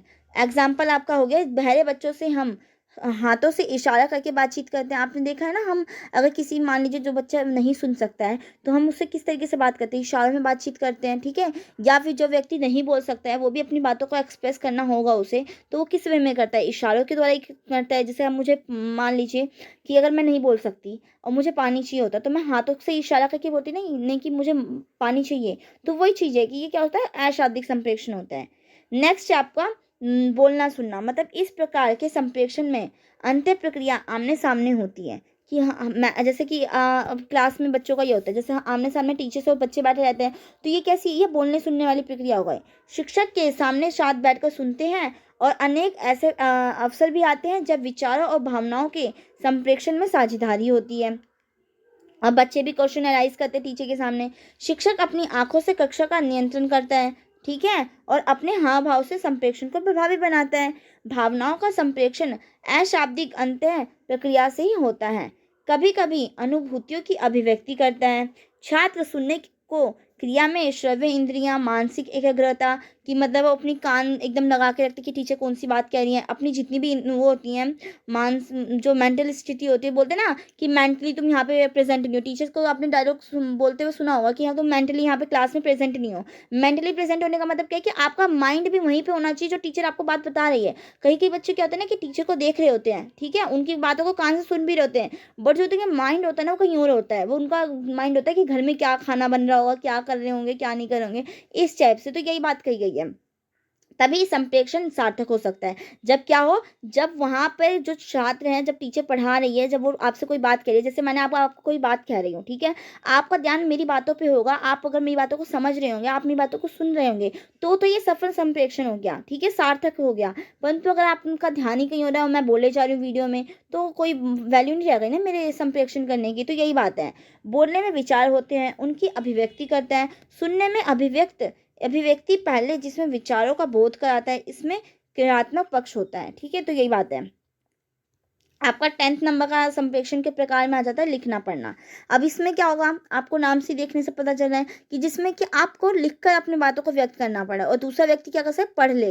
जैसे कि अभी मैं आपको ये चीज़ बतानी होती है, अगर मैं आपसे बोल नहीं रही होती, अब मैं चुपचाप होती, तो आप इसको क्या करें, मैंने आपको लिख के दे दिया, अब आप इसको क्या कर रहे हैं, नोट्स होते हैं, नोट्स में आप क्या करते हैं, आपका लिखा हुआ नोट्स होता है, वो आपको क्या कर रहे हैं, आपके साथ संप्रेषण कर रहा है, पर किस रूप में, आप उसने लिखकर आपको दिया और आप क्या कर रहे हैं, उसको माइंड में अपने पढ़ रहे हैं। तो ये क्या हो गया, ये भी तो संप्रेषण हो गया।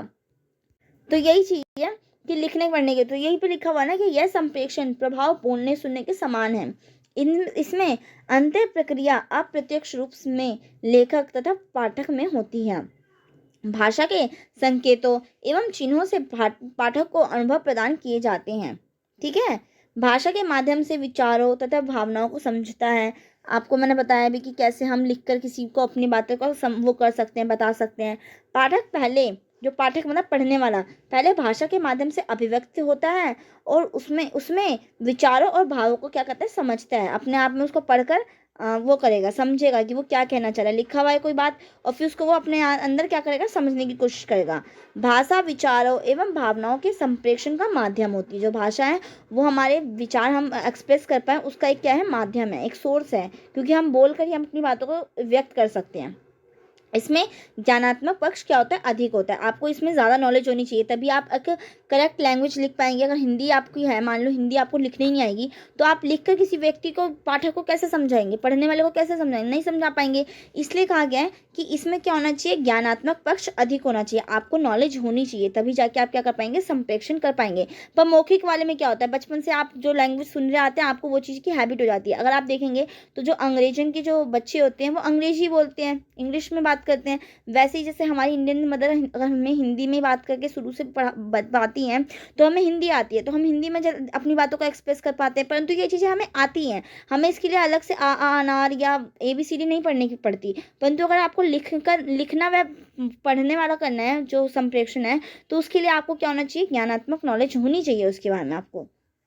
नेक्स्ट आपका टाइप है संप्रेषण में दृश्य निरीक्षण। इसमें क्या होता है कि आप ऑब्जर्व करके किसी बात को वो समझ जाते हैं, संप्रेषण हो जाता है। किसी ने डायग्राम दिखाया, किसी ने चित्र दिखाया, और उस चित्र में वो क्या कहना चाह रहा है, उसके चित्र के सारे हाव भाव सब आप बता सकते हैं कि उस चित्र के माध्यम से वो हमें क्या शिक्षा देना चाह रहा है। आपने कई चीज़ जो है, जैसे 12th में अगर आपने पोल साइंस पढ़ी होगी, तो उसमें आप देखते थे ना, एक क्वेश्चन एग्जाम्स में ऐसे आते थे कि डायग्राम में कोई जैसे चीन की वॉल बनी होती थी, और वो ड्रैगन वाला मुंह, आपने पढ़ा होगा 12th क्लास में अगर पॉल साइंस, तो उसमें था कि चीन की वॉल थी और ड्रैगन का मुंह था। तो उसमें क्या था कि वो दिखाना चाहता था जो चीन है वो क्या है, एक उभरती हुई वो है, अर्थव्यवस्था है। तो उसी टाइप से बात की है कि दृश्य निरीक्षण की, विजुअलाइज करके ऑब्जर्व करके हमें समझना किसी चीज को।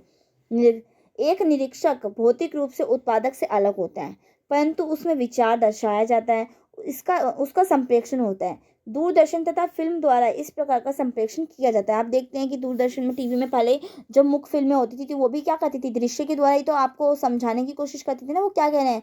जो आला माला जो मूवी थी आपकी, जो मुख्य जो मूवी थी, तो उसमें वो क्या बताना चाहता था, यही ना, राजा हरिश्चंद्र जो मूवी थी आपकी, ठीक है, मुख्य मूवी जो पहले आपकी थी वो राजा हरिश्चंद्र थी। आला आला तो आपकी पहली बोलती फिल्म थी, अगर मैं वैसे राइट हूँ, हाँ ठीक है। तो यही चीज़ था। तो ये क्या है, ये आपने देखा ना कि फिल्मों के द्वारा भी क्या किया जाता है, संप्रेषण किया जाता है। नाटकीय विधि द्वारा भी विचार भावनाओं का संप्रेषित किया जाता है। नाटक भी होते हैं, आप देखते हैं नाटक में भी कई कई नाटक में आवाज़ें नहीं होती, जैसे जो नाटक प्ले करवाए जाते हैं, जो लोग मंच पे जाके करते हैं नाटक, तो उसमें किसी किसी में आवाज़ नहीं बोलकर भी बातों को एक्सप्रेस कर देते थे वो अपनी। तो वही है कि हाव भाव से भावनाओं की अभिव्यक्ति प्रभावशाली ढंग से की जाती है।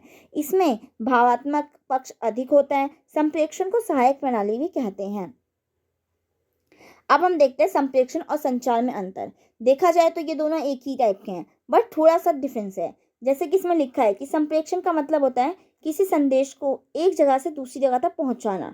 आपने क्या किया कि कोई एक संदेश है, उसको एक जगह से दूसरी जगह पहुंचा दे। आप किसके थ्रू पहुंचा रहे हैं, ये आपके ऊपर है, कौन सा माध्यम चूज कर रहे हैं, मौखिक माध्यम चूज कर रहे हैं, लिखित माध्यम चूज कर रहे हैं, या फिर आप जो इलेक्ट्रॉनिक संचार होता है, जैसे कि अभी मैं आपको ये इलेक्ट्रॉनिक संचार के में बताऊंगी, या फिर आपको उसको व्हाट्सअप के माध्यम हो गया, जैसे आप टेक्स्ट मैसेज कर देते हैं, तो कोई भी माध्यम के द्वारा करना है, एक जगह से दूसरी जगह पे अपनी बातों को पहुंचाना, वही संचार का मतलब है।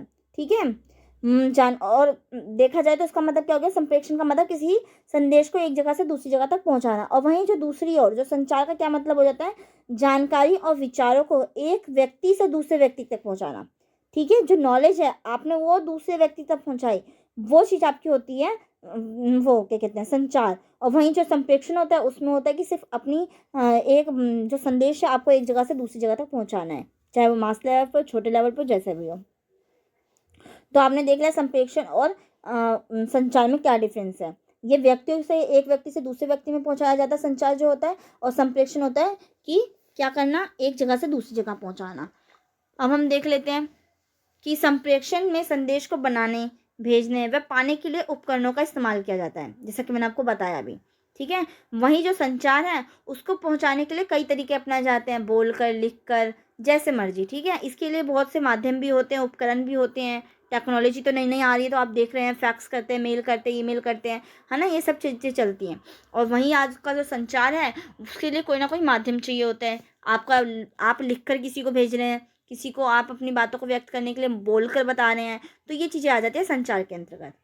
नेक्स्ट आपका पॉइंट, संप्रेषण में संदेश को एक जगह से दूसरी जगह पहुंचाया जाता है। वहीं संचार में जानकारी और विचारों को एक व्यक्ति से दूसरे व्यक्ति तक पहुंचाया जाता है।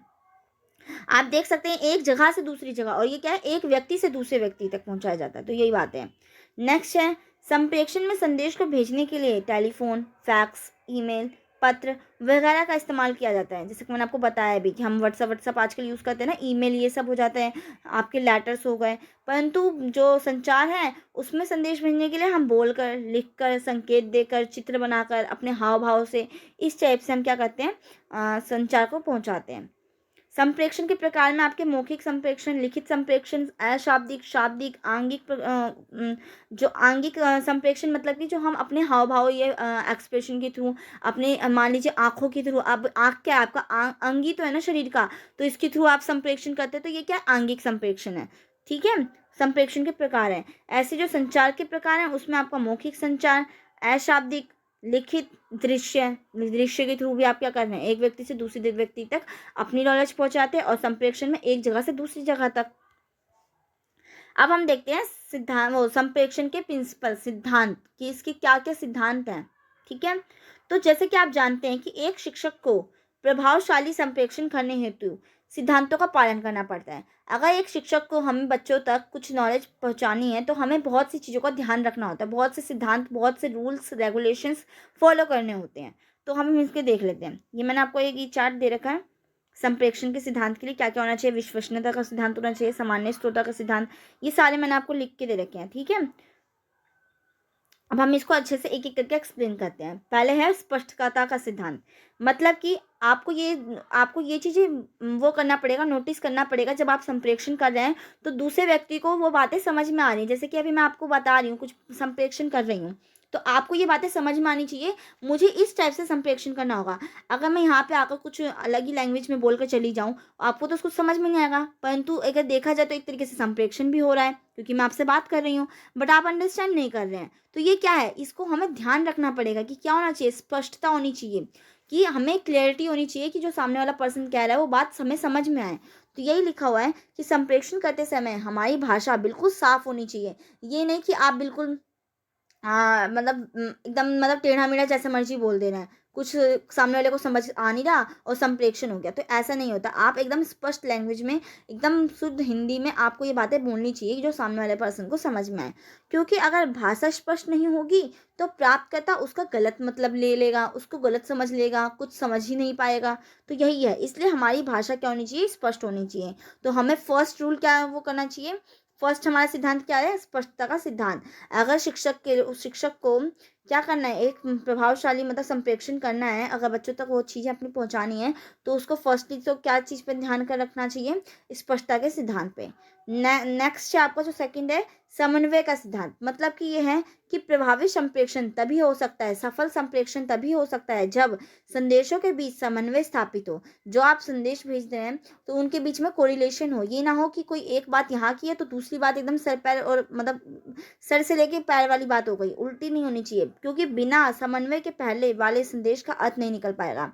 अगर आप कह रहे हैं कि मैं जा रहा हूँ बाहर, तो आपको ये बताना, जैसे हम बोलते हैं ना कि मैं जा रहा हूँ बाहर खेलने के लिए, और अगर आपने यहीं पे बोला मैं जा रहा हूँ बाहर, फिर बोलोगे कि मैं नहा नहा नहीं, फिर मैं बोलूँगी कि जैसे बोल नहीं देते कि हम बाहर जा रहे हैं और फिर बोल देते कि घर में हम ये काम कर रहे हैं, तो इसका आपस में कोई कोरिलेशन नहीं है, इनमें कोई समन्वय है। मैंने बोला बाहर जा रही हूँ, फिर बोला कि घर में काम कर रहे हैं, तो ये कौन सा कोरिलेशन हो गया, कोई रिलेशन नहीं है, कोई समन्वय नहीं है। तो इसलिए हमें अपनी बातों का भी समन्वय का सिद्धांत फॉलो करके करना चाहिए। जो हम बात कह रहे हैं, जिस मैंने बोला कि मैं बाहर जा रही हूँ, तो मैं बाहर जा रही हूँ तो मेरे को ये बोलना है कि हाँ मैं बाहर खेलने जा रही हूँ, मैं बाहर घूमने जा रही हूँ, ठीक है, या मैं बाहर यात्रा करने जा रही हूँ। मतलब इस टाइप से आपस में दो बातों का समन्वय होना चाहिए, तभी जाके क्या हो पाएगा, एक शिक्षक अपने बच्चों तक अपनी बातों को सही से संप्रेषित कर पाएगा, या कोई व्यक्ति भी अपनी बातों को संप्रेषित कर पाएगा।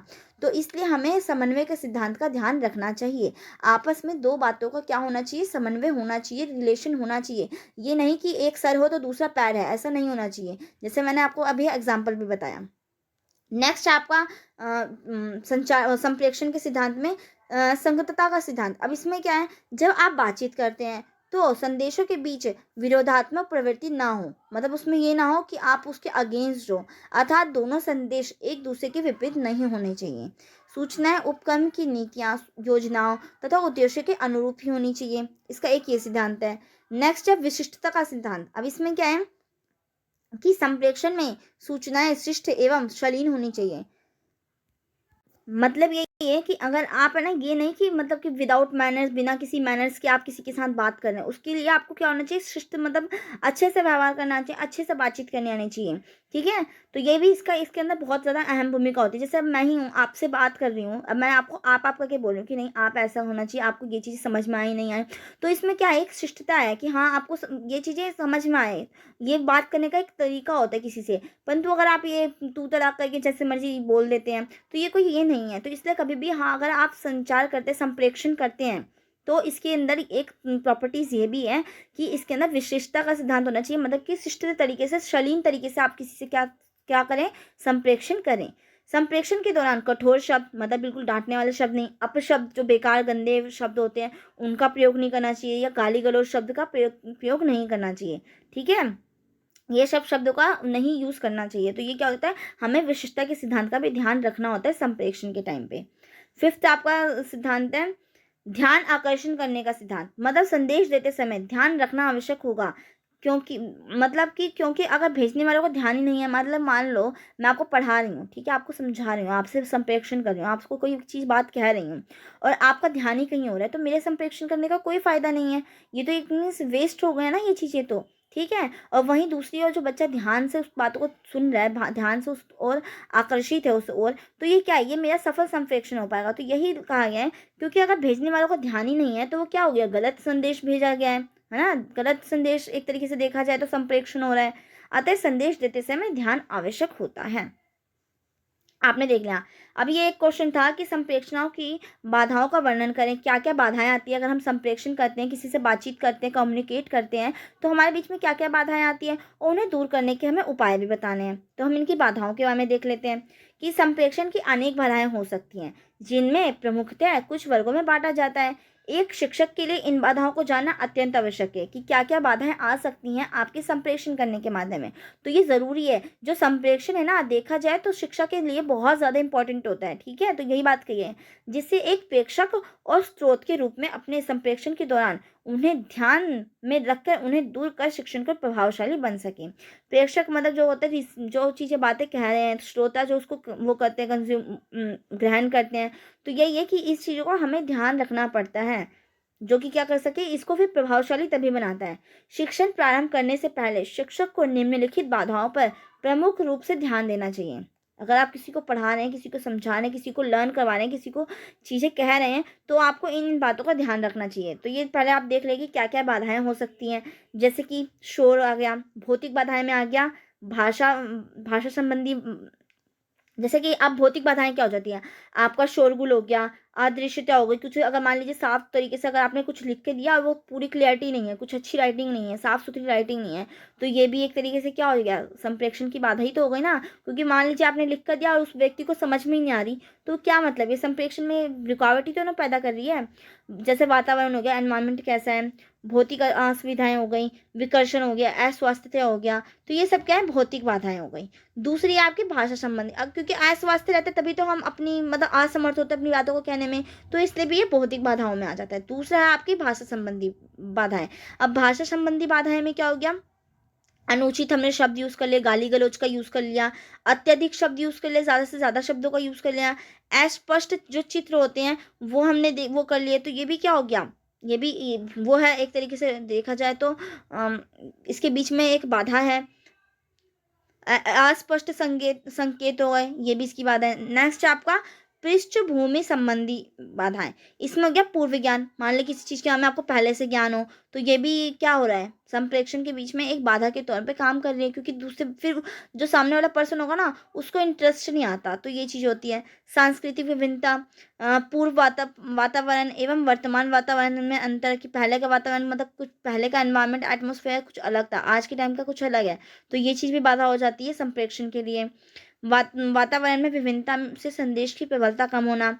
फोर्थ है आपका मनोवैज्ञानिक बाधा है। इसमें क्या होता है, पूर्वाग्रह, अरुचि, किसी को कोई इंटरेस्ट ही नहीं है। अब मान लीजिए मैं आपको पढ़ा रही हूँ, आपने वीडियो खोली, आपको कोई इंटरेस्ट ही नहीं है पढ़ने में, तो ये क्या हो गया? ये बाधा ही ना हो गई संप्रेषण में, आपको आपके साथ संप्रेषण नहीं कर पाऊँगी। आप मान लीजिए 2 दोस्त हैं, आपस में बात कर रहे हैं, किसी टॉपिक पे आप बात करने लग गए और जो एक व्यक्ति है वो बात टॉपिक पे कर रहा है, दूसरे व्यक्ति को उस टॉपिक में ही इंटरेस्ट नहीं है, तो वो आपकी बातों को नहीं सुनना चाहेगा। तो ये क्या हो गई? ये हर्डल्स हो गई, ये बाधाएँ हो गई आपके संप्रेषण में। ध्यान भंग होना, ध्यान ना होना इसका, अप्रत्यक्षीकरण, परिष्कृत अनुभव, चिंताग्रस्त होना, उत्सुकता का पूर्ण ना होना, मतलब एक्साइटमेंट ना होना किसी की बातों को लेकर। तो यही बातें इसमें मैंने लिख रखी हैं, जैसे ये है ना, अब मैंने इसको एक्सप्लेन कर दिया, भौतिक बाधाएँ, भाषाई संबंधी, पृष्ठभूमि संबंधी और मनोवैज्ञानिक। तो इसको मैं एक बार पढ़ के बस बता देती हूँ, मैंने आपको वैसे ये चीज़ बता दी। संप्रेक्षण की भौतिक बाधाएं वो होती हैं जो प्रेक्षक को ग्रहणकर्ता या विद्यार्थी से जुड़ने नहीं देती है। ये थोड़ा मिसप्रिंट हो गया है, ऊ की मात्रा नहीं है, जुड़ने नहीं देती, ठीक है। तो यही है कि जो प्रेक्षक होता है, जो क्या करता है, वो करता है, भाषा संप्रेषण करता है, वो दूसरा जो व्यक्ति है ग्रहण करता, उसको एक्सेप्ट नहीं कर पाता। उदाहरण के लिए अगर संप्रेषण के समय पर्याप्त शांति के बदले क्या हो, कोलाहल हो, तो भी प्रेषित की गई संदेश क्या हो जाएंगे, जो भेजे गए संदेश हैं वो विद्यार्थी को ठीक से नहीं सुनाई देगा। मान लो क्लास होती है, क्लास में मैम पढ़ा रही होती है, अगर मान ले कि मैम ने कुछ बोला और बच्चे बहुत तेज शोर करने लग गए, तो जो वो है ग्रहण करता, उसको तो वो चीज़ सुनाई नहीं देगी। तो ये क्या हो गई? हर्डल्स हो गई। इसी तरह यदि माध्यम के रूप में प्रदर्शित दृश्य सामग्री यदि अस्पष्ट हो, अगर वो अस्पष्ट लिखी हुई होती तभी भी ये हर्डल्स हो जाती हैं, ठीक है। तो उसे छात्र क्या नहीं कर पाता, समझ नहीं पाता है। संप्रेषण का वातावरण, जैसे बैठने की असुविधा हो, बैठने के लिए अच्छी वो ना हो, वातावरण ना हो, उचित हवा या फर्नीचर ना हो, जैसे डेस्क होते हैं स्कूल में टूटे हुए हैं, तो भी क्या हो पाएगा? संप्रेषण हम नहीं कर पाएंगे, क्योंकि हमारा जो ध्यान होगा वो हमारी मैम की बातों में नहीं रहेगा। हमें वो टूटे हुए डेस्क हो, जो हम जिस बेकार एनवायरनमेंट में बैठे हैं, हमें वो चीज़ें दिखेंगी बस। तो यही होता है कि ये भी क्या होती है, हर्डल्स करती हैं हमारे संप्रेषण के बीच में, ठीक है। यही बात इसमें लिखी गई है कि इसके अतिरिक्त प्रेषक और ग्रहणकर्ता का स्वास्थ्य यदि ठीक ना हो, तो भी क्या होता है, अनुचित वो उचित ढंग से क्या नहीं कर पाते, हम अपनी बातों को स्पष्ट नहीं कर पाते, नहीं बता पाते, नहीं संप्रेषण कर पाते हैं। नेक्स्ट आपका भाषा संबंधी बाधाएं। इसमें होता है भाषा संबंधी बाधाओं के अंतर्गत संप्रेषण के दौरान अनुचित शब्दों का प्रयोग संदेशों को विकृत कर देती है, ठीक है। जब हम अच्छे से शब्दों का यूज़ नहीं करेंगे, गाली गलौज शब्दों का यूज़ करेंगे, तो जो सामने वाला, जो सुनने वाला, जो ग्रहण करता होता है, उसको भी उसमें कोई भी इंटरेस्ट नहीं आएगा, उसको वो चीज़ें नहीं पसंद होंगी और ना ही वो उस चीज़ को क्या करेगा, ग्रहण करना पसंद करेगा। तो यही इसके अंदर लिखी गई है। मैंने आपको ये चीज़ बता दी है, बट मैं आपको फिर भी एक बार, क्योंकि वन शॉट वीडियो में मैं आपको हर एक चीज़ बताना चाह रही हूँ कि आपको कोई भी अगर एग्ज़ाम जाए जाए ना कोई बच्चा देने के लिए, तो आपको कोई भी प्रॉब्लम ना हो। और एक बात और, मैं जैसे वीडियो को लाइक करना या सब्सक्राइब करना मैं नहीं बोलती, क्योंकि मेरी वीडियो एक बार स्टार्ट होते हैं ना, तो मैं फिर ये बीच में ये बेफालतू की चीज़ें नहीं यूज़ करना चाहती। बट हाँ, मैं बोल रही हूँ कि अगर आपको ये वीडियो अच्छी लगती है तो प्लीज़ इस वीडियो को लाइक करना ना भूलें, ठीक है। पृष्ठभूमि संबंधी बाधाएं। इसमें क्या होता है, संप्रेषणकर्ता एवं ग्रहणकर्ता की पृष्ठभूमि प्रभावशाली संप्रेषण के लिए एक अत्यंत आवश्यक।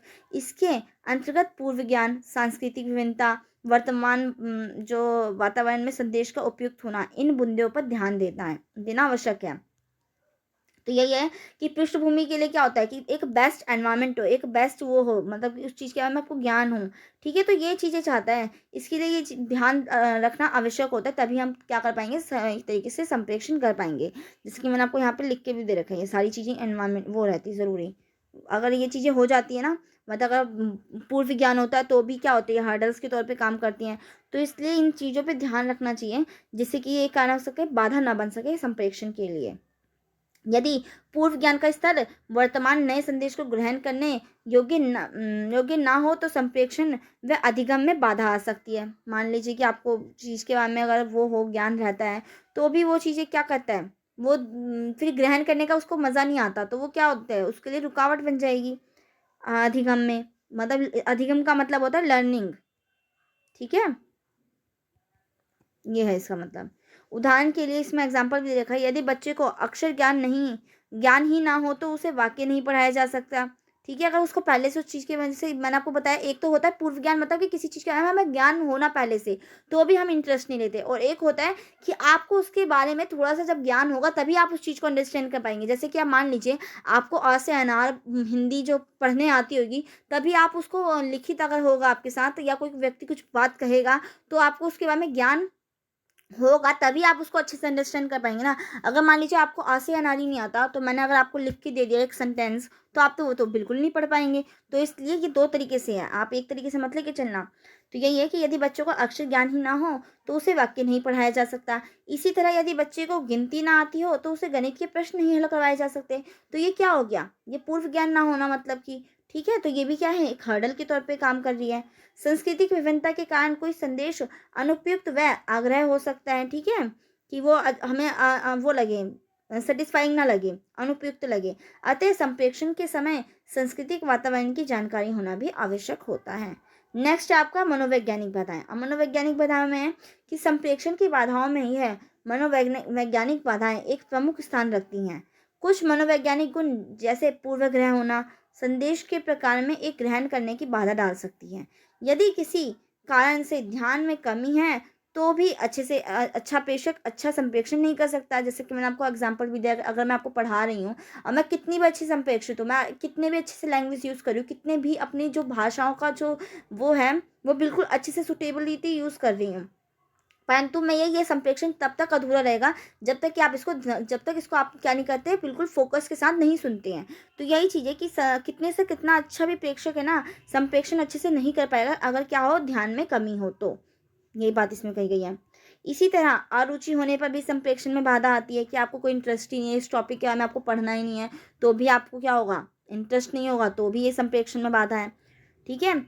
कई बार कुछ ऐसे अनुभव होते हैं जो पुरस्कृत किए जाने चाहिए, परंतु यदि ऐसा ना हो तो वह संप्रेषण में बाधा डालती है। इसी प्रकार प्रेक्षक द्वारा यदि ग्रहणकर्ता की उत्सुकता या का उचित अनुक्रिया प्राप्त ना हो तो संप्रेषण में बाधा डालती है। यही है कि मान लीजिए कि कई चीज़ें होती हैं जो हमें लगता है कि नहीं, हमें इसके लिए पुरस्कृत किया जाना चाहिए, परंतु अगर नहीं पुरस्कृत किया जाता तो फिर क्या होता है, हमें इतना फिर आगे हम पार्टिसिपेट नहीं करते उस चीज़ में, है ना, हम उस चीज़ में अपना वो नहीं, रोल नहीं निभाते। तो वैसे ही संप्रेषण में भी होता है कि अगर हमें लगता है कि किसी एक्सपीरियंस पे हमें वो किया जाना चाहिए पुरस्कृत, और अगर ना ऐसा ना होता नहीं होता है तो वो क्या करती है, संप्रेषण में बाधा डालती है। तो ये पता चल गया। उपयुक्त बाधाओं को दूर करने के लिए अब हम इसके उपाय भी पढ़ते हैं कि कैसे हम इन बाधाओं को दूर कर सकते हैं। तो फर्स्ट है आपका, बैठने की उचित व्यवस्था की जानी चाहिए। मतलब कि बैठना जो हमने देखा था ना उसमें भौतिक में, कि हाँ, कि अगर वातावरण भी अच्छा होना चाहिए तो कैसा, जब हम अपने आसपास जो बैठने की हमारी जगह है वो भी तो ठीक होनी चाहिए। मान लीजिए स्कूल में आप गए हैं, स्कूल में बेंच टूटे हुए हैं, उस टूटे हुए बेंच पे बैठे हुए हैं, तो आप तो संप्रेषण करने में हमेशा आपका ध्यान कहीं और जाएगा। कभी आप उस बेंच पे ध्यान देंगे, कभी आपको एनवायरनमेंट अच्छा नहीं, कभी कभी शोरगुल एकदम कोलाहल मिलेगा। तो ये क्या होगा, ये संप्रेषण में बाधा ही तो डालेगा। और अगर आप इसी चीज़ को ठीक कर देंगे तो क्या होगा, मतलब जो बाधा है वो हट जाएगी। तो आप जो प्रॉब्लम्स है ना उसी को आप निवारण में भी डाल सकते हैं, उसको ठीक कर कर। जैसे कि प्रॉब्लम्स क्या थी कि बैठने की उचित स्थिति नहीं होती तो भी हम संप्रेषण नहीं कर पाते, तो अब ये इसको अपोजिट करके आप लिख सकते हैं अपने दिमाग से कि बैठने की उचित व्यवस्था की जानी चाहिए, अच्छा फर्नीचर होना चाहिए, तब जाके क्या होगा, संप्रेषण सफल हो पाएगा। तो ये चीज़ें ना, थोड़ी चीज़ें ऐसी होती है जो आप अपने दिमाग से उस चीज़ को सोच के लिखा करें, जिससे कि आपको ये बेनिफिट होगा। आप बिल्कुल रट्टू तोता की तरह नहीं कि सिर्फ रट लिया बात खत्म। आपको वो अंडरस्टैंड करना चाहिए कि हाँ, जो प्रॉब्लम्स है वो हमारा निवारण भी होती हैं अगर हम उनको ठीक कर दें। जो प्रॉब्लम्स है अगर उनको ठीक कर देंगे तो वो निवारण नहीं बन गई आपकी। तो यही चीज़ मैं आपको बताने की कोशिश कर रही हूँ कि बैठने की उचित व्यवस्था की जाए, कमरा, फर्नीचर, हवा, प्रकाश इत्यादि का पर्याप्त ध्यान रखा जाए, गैलरी या अर्धवर्त में बैठाया जाए जिससे सभी के आमने सामने संबंध हो सके। सेकंड है दक्षता, मतलब दिखाई अच्छे से देना चाहिए। जो ब्लैक बोर्ड पे अगर लिखा हुआ है टीचर ने तो हमें अच्छे से दिखाई देना चाहिए। जो बोल रहे हैं टीचर वो बिल्कुल स्पष्ट लैंग्वेज में बोलना चाहिए, स्पष्ट एकदम होना चाहिए वो बातें, ठीक है, ट्रांसपेरेंट होनी चाहिए। ऐसा नहीं कि कोई वॉइस में उनके धुंधलापन हो तो भी हम क्या नहीं कर पाते, नहीं समझ पाते हैं, ठीक है, ये बात होती है। तो इन सभी कमियों को दूर करने से भी क्या हो जाएगा, जो बाधा है वो हट जाएगी संप्रेषण की। दृश्य एवं श्रव्य सामग्री भी पूर्णतः प्रभावशाली ढंग से निर्मित हो जिससे गलत संदेश ना जाया जाए। जैसे कि आप देखते हैं कि क्लासरूम्स में, जो स्कूल्स में क्लासरूम्स में माइक्स लगे होते थे जो कि प्रिंसिपल मैम को अगर कुछ अनाउंसमेंट करनी होती थी, या फिर टीचर, जैसे अब आप पेपर भी देने जाते होंगे तो अगर कुछ अनाउंसमेंट देनी होती है तो वो आपको उस माइक के थ्रू दी जाती है। तो वो चीज़ बिल्कुल सही होनी चाहिए। अगर वो सही होंगी तो जो है गलत संदेश कभी भी नहीं पहुंच पाएगा। तो ये एक बाधा दूर कर देंगे। वातावरण संबंधी सारी बाधाओं को दूर कर ग्रहणकर्ता के मानचित्र स्तर के अनुरूप वातावरण प्रदान किया जाए जिससे कि सांस्कृतिक विभिन्नता का संप्रेषण पर गलत प्रभाव ना पड़े। ये बहुत छोटे-छोटे पॉइंट हैं, मैं फिर भी पढ़ दे रही हूँ, वरना ये चीज़ मुझे पढ़ाने का बिल्कुल मन नहीं था, क्योंकि ये आप खुद अंडरस्टैंड कर पाएँगे। भाषा संबंधी अनेक बाधाओं को अच्छी तरह ध्यान में रखकर बिना किसी प्रकार की त्रुटि के प्रभावशाली भाषा एवं माध्यम का उपयोग किया जाए। इस प्रकार संप्रेषण की अनेक बाधाओं को ध्यान में रखकर उससे संबंधित समाधानों की व्यवस्था विभिन्न विधियों के प्रयोग द्वारा कर संप्रेषण को प्रभावशाली अवश्य बनाया जा सकता है, कि मतलब इन जो भी बाधाएं हैं उनको दूर करके हम संप्रेषण की जो विधियां हैं, जो संप्रेषण को हम क्या कर सकते हैं, प्रभावशाली बना सकते हैं, इफेक्टिव बना सकते हैं। अब हम देखते हैं इलेक्ट्रॉनिक संचार और इसके प्रकार। जो आपका ई इलेक्ट्रॉनिक, आपका ये क्वेश्चन बन के आया पेपर में, मैं आपको पहले बता देती हूँ, ये बहुत इंपॉर्टेंट है। ई इलेक्ट्रॉनिक क्या है, ठीक है, इस टाइप से बन के आया है आपसे। वो इलेक्ट्रॉनिक बोल रही हूँ। ई संचार क्या है, आपसे ये नहीं बोला था इलेक्ट्रॉनिक संचार, इलेक्ट्रॉनिक संचार बोला तो मे भी आधे बच्चे समझ जाते, ठीक है, परंतु उसने क्या होता है, ई संचार क्या है। अब ई संचार तो अगर मान लो बच्चों ने नहीं पढ़ा होगा तो उसको पता ही नहीं होगा कि ई को ही उसने क्या किया है, इलेक्ट्रॉनिक का है ना। तो इसलिए ये चीज़ आप ध्यान देंगे, बहुत इंपॉर्टेंट है, मैंने बता दिया आपको पहले ही। तो हम इसमें देखते हैं इलेक्ट्रॉनिक संचार और इसके प्रकार के बारे में। तो इसमें आपका लिखा हुआ है कि इलेक्ट्रॉनिक संचार को मैसेजिंग, वॉइस जो हम भेजते हैं, आपने देखा होगा व्हाट्सएप पे भी वॉइस का आता है, फेसबुक पे भी आता है, या किसी पे भी, फेसबुक तो मुझे नहीं पता, फेसबुक पे आता ही नहीं, पर व्हाट्सएप पे आपने देख रखा होगा कि व्हाट्सएप पे उसका आता है, वॉइस मैसेज आते हैं, ठीक है। कॉल का, ईमेल पे भी वॉइस का, ईमेल के थ्रू भी हम क्या करते हैं, इलेक्ट्रॉनिक ही वो करते हैं, संचार करते हैं। तो यही लिखा है, मैसेजिंग हो गया, वॉइस हो गई, वॉइस कॉल जो होती है, ईमेल हो गए, ये सब क्या है, सोशल मीडिया हो गई, सोशल मीडिया में आपके जो भी आते हैं, ये व्हाट्सअप हो गया, फेसबुक हो गए, इंस्टाग्राम हो गया, तो ये सब क्या है, ये सब आपके क्या है, इलेक्ट्रॉनिक संचार हैं, ठीक है। हम जानते हैं कि जिस तरह से लोग व्यक्तिगत या व्यावसायिक जैसे विभिन्न उद्देश्यों के लिए एक दूसरे के साथ बातचीत और संवाद करते हैं, उसके कारण ई संचार क्या हो रहा है, बदल गया है। उसका इसका उपयोग करके दुनिया के साथ संवाद करना क्या हो गया, बहुत ज़्यादा आसान हो गया है। तो यही है कि जैसे जैसे टाइम पीरियड बीतता रहता है, तो आप देखते हैं कि नई नई टेक्नोलॉजी वो आती रहती है, और नई टेक्नोलॉजी के द्वारा जो हमारे संचार का जो माध्यम है, जो संप्रेषण का जो माध्यम है, वो भी क्या होता है, चेंज होता रहता है। पहले लोग क्या करते थे, पत्र लिखते थे, चिट्ठी लिखते थे, परंतु आज के टाइम पे अगर आप देखेंगे तो आप कॉल कर सकते हैं, कॉल के साथ साथ आप मैसेजिंग भी कर सकते हैं, मैसेजिंग के साथ साथ आप वॉइस कॉल भी भेज सकते हैं, वॉइस मैसेज। तो ये सब बहुत से टाइप आ गए, किसके थ्रू, टेक्नोलॉजी के थ्रू ही। तो यही बात की गई है कि जैसे जैसे टाइम बदलता रहता है, तो संवाद करने का मतलब तरीका भी आसान होता रहता है दिन पे दिन। फर्स्ट आपका आ जाता है ईमेल, ई संचार के टाइप में। ई संचार का जो टाइप है उसमें आपको फर्स्ट आ जाता है ईमेल, ठीक है। ईमेल तो आजकल हर किसी को यूज़ करता है। ईमेल या इलेक्ट्रॉनिक मेल इलेक्ट्रॉनिक संचार का सबसे अधिक इस्तेमाल किया जाने वाला एक प्रकार है। इस संचार का उपयोग करके कोई व्यक्ति किसी अन्य व्यक्ति को तुरंत मेल के माध्यम से क्या कर सकता है, संदेश भेज सकता है। इसके लिए हमें ईमेल, मीडिया, फाइलें, फोटो, दस्तावेज आदि भेजने के लिए एक खाता बनाने की आवश्यकता होती है, जैसे कि आपका ईमेल अकाउंट होता है, ठीक है, जिसे हम वो गूगल अकाउंट भी कहते हैं। इस प्रकार के संचार ने कई लाभों के कारण कई पारंपरिक प्रकार के संचार को बदल दिया। जो पुराने संचार थे उनको एक तरीके से देखा जाए तो इस नए उसने चेंज कर दिया, इस नए संप्रेषण का जो है उसने चेंज कर दिया, ठीक है। तो यही बात की गई है। ये संचार के उसमें भी आपका आ जाएगा, संचार के जो साधन, संचार के प्रकार में भी आप लिख सकते हैं इसको, ईमेल को भी ऐसे, ठीक है। क्योंकि मैंने आपको बताया भी कि जो संचार है और जो संप्रेषण है वो एक ही है। संचार होता है दो व्यक्तियों के बीच में, संप्रेषण होता है कि एक व्यक्ति एक जगह से दूसरी जगह पे अपना वो करना, भेजना। इसलिए इस प्रकार का संचार विभिन्न संचार विधियों के लिए क्या होता है, बहुत अधिक उपयुक्त होता है। इस संचार के लाभ उपयोग में आसानी, पूरी तरह से मुफ्त आदि। इसके अतिरिक्त इस प्रकार का इलेक्ट्रॉनिक संचार आसपास के वातावरण को प्रभावित नहीं करता है, ठीक है। ये हमारे एनवायरनमेंट पे कोई इफेक्ट नहीं डालता। और अगर आपसे मैं पूछूं ई संचार का क्या नुकसान है, तो आप मतलब कि क्या नुकसान है इसका, आप ये भी लिख सकते हैं कि इसमें हमें नेटवर्क की ज़रूरत पड़ती है, हमें इंटरनेट सेवा लेनी पड़ती है, और जो इंटरनेट सेवा है जो बहुत महंगी है। तो आप इसको अपने माइंड से लिख सकते हैं बनाकर। तो ये चीज़ें मेरा मोटिव रहता है कि अगर मैं आपको वीडियो बना रही हूँ तो मैं आपको ये भी सोचने पे मजबूर करूँ कि आप और पॉइंट क्या क्या लिख सकते हैं। अब नेक्स्ट है आपका संदेश। तो इस प्रकार का संचार लोगों को उन लोगों से बातचीत करने की अनुमति देता है जो हमसे कैसे रहते हैं, बहुत दूर रहते हैं। यह केवल प्रौद्योगिकी के साथ साथ इंटरनेट के उपयोग के कारण ही क्या हो पाया है, संभव आया है। मतलब टेक्नोलॉजी तो आई उसके साथ साथ इंटरनेट नहीं होगा तो हम नहीं कर पाते, परंतु क्या है, इंटरनेट के उपयोग के कारण ही क्या हो पाया है, ये पॉसिबल हो पाया है जो आपका संचार है। स्काइप, विंडोज़ लाइव, जीमेल आदि जैसे विभिन्न प्रकार के मैसेंजर उपलब्ध हैं। ठीक है? आपने सब बच्चों ने तो ये जीमेल तो ज़रूर वो करा होगा, जीमेल अकाउंट भी होगा, ठीक है? जो ईमेल अकाउंट आप बोलते हैं। तो ये है, तो इनका भी उपयोग मैसेंजर उपलब्ध है इसमें। ये मैसेंजर हमारे प्रियजनों या दोस्तों से चैट करने या संदेश भेजने में मदद करते हैं। इस तरह के संचार का उपयोग करने से कई लाभ हैं, जैसे कि हमने जो संदेश भेजा है, उसका जवाब तुरंत मिलता है। जैसे आपने व्हाट्सएप पे कुछ भेजा, आपको उसका रिस्पॉन्स 2 मिनट में मिल जाता है। तो इसलिए इसके बहुत से फ़ायदे हैं, लेकिन कुछ मामलों में कुछ फ़ाइलों में शून्य शामिल होता है।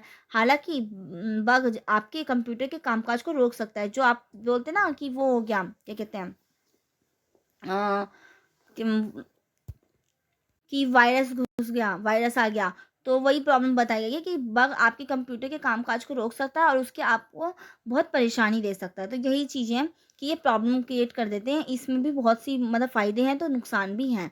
मतलब हमें बहुत सी चीज़ों का वो करना पड़ता है, नुकसान देखना पड़ता है। अब व्लॉगिंग, के थ्रू भी क्या कर पाते हैं हम, ई-संचार कर पाते हैं, संप्रेषण। तो वर्तमान में व्लॉगिंग सबसे पसंदीदा संचार विधि है। ठीक है, ये संचार के ही आपको मैं टाइप बता रही हूँ।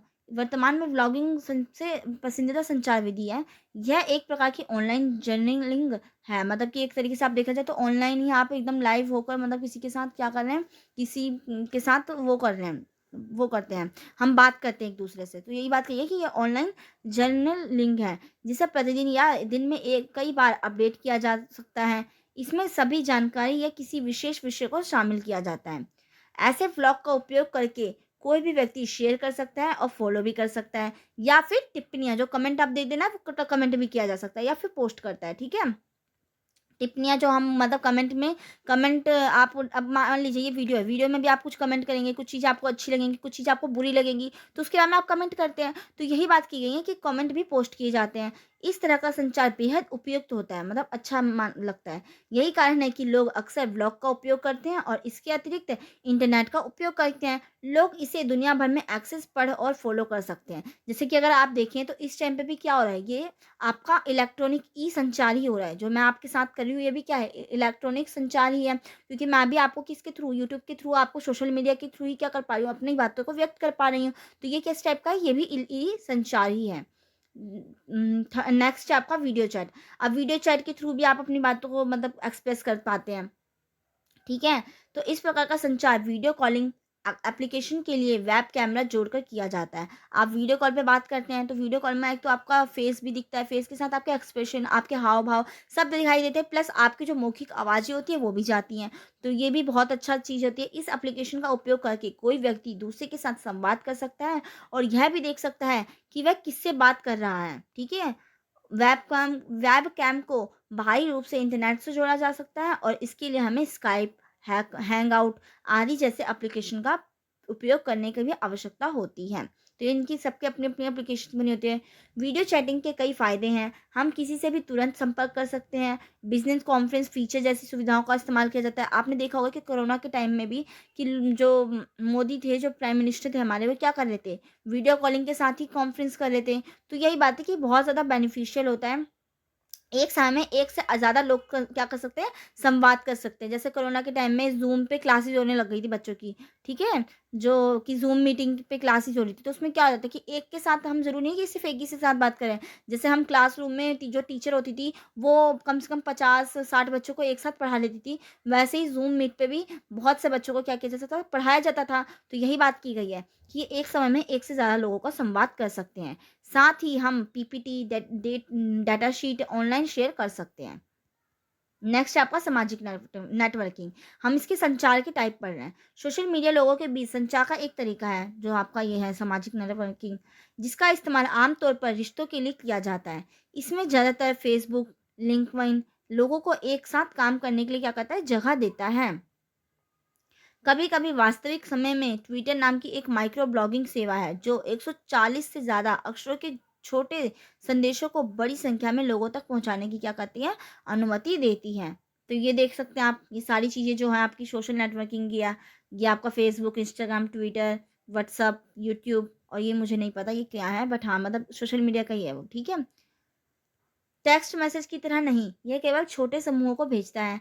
माइक्रो ब्लॉगिंग जैसे पोस्ट सभी अनुयायी द्वारा देखे जाने के लिए होते हैं और उपयोगकर्ता उन टेक्स्ट को फिर से पोस्ट कर सकते हैं जिन्हें वह अपने अनुयायियों के लिए क्या करना चाहते हैं, अपने अनुयायियों के साथ साझा करना चाहते हैं, पार्टिश वो करना चाहते हैं, शेयरिंग करना चाहते हैं। इसलिए एक माइक्रो ब्लॉग पोस्ट तेजी से पहुंच सकता है और एक वायरल पोस्ट एक संदेश जो व्यापक रूप से रिपोर्ट करता है। अब हम देखते हैं तकनीकी साधनों के विकास ने संप्रेषण को कैसे प्रभावित किया है, कि तकनीकी जो साधन है उसका जो विकास हुआ, टेक्नोलॉजी का जब विकास हुआ तो उसने कैसे संप्रेषण को प्रभावित किया। तो अब हम इसके बारे में जाते हैं। कभी कभी क्या होता है ना कि कई वर्ड्स है ना मुंह पे आ नहीं पाते, जो हम बोलना चाहते हैं वो एक्सप्रेस नहीं हो पाते। तो आप समझ जाया करें जब मैं अटका करूँ कि हाँ जो मैं बोलना चाह रही हूँ वो चीज़ मेरे माइंड में आ नहीं पा रही कि हाँ उसको क्या बोल सकते हैं, क्योंकि मैं आपको एक ही वर्ड को कई टाइप से बोल देती हूँ। ठीक है, जैसे मैंने आपको यहाँ पे बोला है जो तकनीकी साधन, तो मैंने बोला टेक्नोलॉजी में इंक्रीज मतलब उसकी डेवलप्ड हो रहा है। तो मतलब यही चीज़ें मैं बताती हूँ। तो इस कारण से कभी-कभी होता है कि हाँ, माइंड में वो चीज़ें आ नहीं पाती वर्ड्स। अब हम देख लेते हैं, लास्ट होगा आपका, तकनीकी साधनों के विकास से संचार तरीके बदल गए हैं। जैसे-जैसे टेक्नोलॉजी बढ़ी, तो मैंने आपको बताया भी था कि जैसे-जैसे टेक्नोलॉजी बढ़ी है, वैसे-वैसे जो संचार, जो संप्रेषण का जो माध्यम था, वो भी चेंज हुआ। पहले लोग पत्र, लेखन ये सब लिखा करते थे, ठीक है? परंतु आज के टाइम में लोग क्या करते हैं, टेक्स्ट मैसेज कर देते हैं, वॉइस मेल भेज देते हैं, और वो क्या कहते हैं, वीडियो कॉलिंग हो जाती है। तो ये सब क्या है? ये टेक्नोलॉजी के कारण ही तो पॉसिबल हो पाया ना। तो यही है कि तकनीकी साधनों की मदद से अब लोग लंबी दूरी भी आसानी से संवाद कर सकते हैं। ठीक है? तकनीकी साधनों ने संचार को आसान बनाया और सूचना को क्या कर दिया है, सर्वसुलभ बनाया है। तकनीकी साधनों के विकास से संचार पर पड़े प्रभाव, क्या-क्या प्रभाव पड़े हम इनको देखते हैं। तकनीकी साधनों ने संचार के तरीकों को बदल दिया, मतलब उसके माध्यम को बदल दिया। तकनीकी साधनों ने लंबी दूरी पर भी संवाद करने में आसानी हुई है। तकनीक जैसे-जैसे बढ़ा टेक्नोलॉजी, तो आज आप देखते हैं कि कितने लोग जो बहुत विदेशों में भी बैठे रहते हैं, हम उनसे भी कनेक्ट हो पाते हैं वीडियो कॉलिंग के थ्रू, और वीडियो कॉलिंग के थ्रू उनके हम एक्सप्रेशन, उनके हाव-भाव, उनकी शक्ल, हम हर चीज़ देख पाते हैं। तो ये टेक्नोलॉजी के थ्रू ही पॉसिबल हो पाया है। तो यही बात की गई कि इसका ये प्रभाव पड़ा। तकनीकी साधनों ने सूचना को सर्वसुलभ बनाया है। इसका एक ये भी फैक्ट पड़ा कि इसने बहुत इसको आसान बना दिया है। तकनीकी साधनों ने संचार को ग्लोबल बनाया। ग्लोबल मतलब कि पूरी दुनिया में एक तरीके से हम किसी भी के साथ भी आसानी से जुड़ पाते हैं। तकनीकी साधनों ने शिक्षण प्रक्रिया को आसान बनाया। तकनीकी साधनों ने शैक्षिक प्रसार में अहम भूमिका निभाई। तकनीकी साधनों ने शिक्षा के क्षेत्र में क्रांति ला दी थी। तो यही चीज़ है। यही बात लिखी गई है कि तकनीकी साधनों के कुछ उदाहरण जैसे सोशल मीडिया, त्वरित संश्लेषण, video chat, radio, Doordarshan, computer, satellite, तो ये सारे इसके एग्जांपल्स हैं। आई होप आपको जो ये वीडियो है ये अच्छे से समझ में आई होगी। मैंने हर एक क्वेश्चन का आपको आंसर देने की वो देखा है। अगर आप देखेंगे ना तो अब आपको इन सबके आंसर्स आएँगे, जो मैंने आपको ऊपर भी क्वेश्चंस दिखाए थे, 15-20 क्वेश्चन। 1 सेकंड आपको मैं दिखाती हूँ। मैंने देख सकते हैं कि आपको बहुत मतलब अच्छे से इसमें समझाने की कोशिश करी थी कि आपको दिमाग में ये चीज़ें आप खुद से वो कर सकें, सोच सकें। आपको किसी भी अब जैसे यही है, मैंने आपको ये भी बता दिया, ई-संचार के विविध रूपों को स्पष्ट कर दिया मैंने आपको।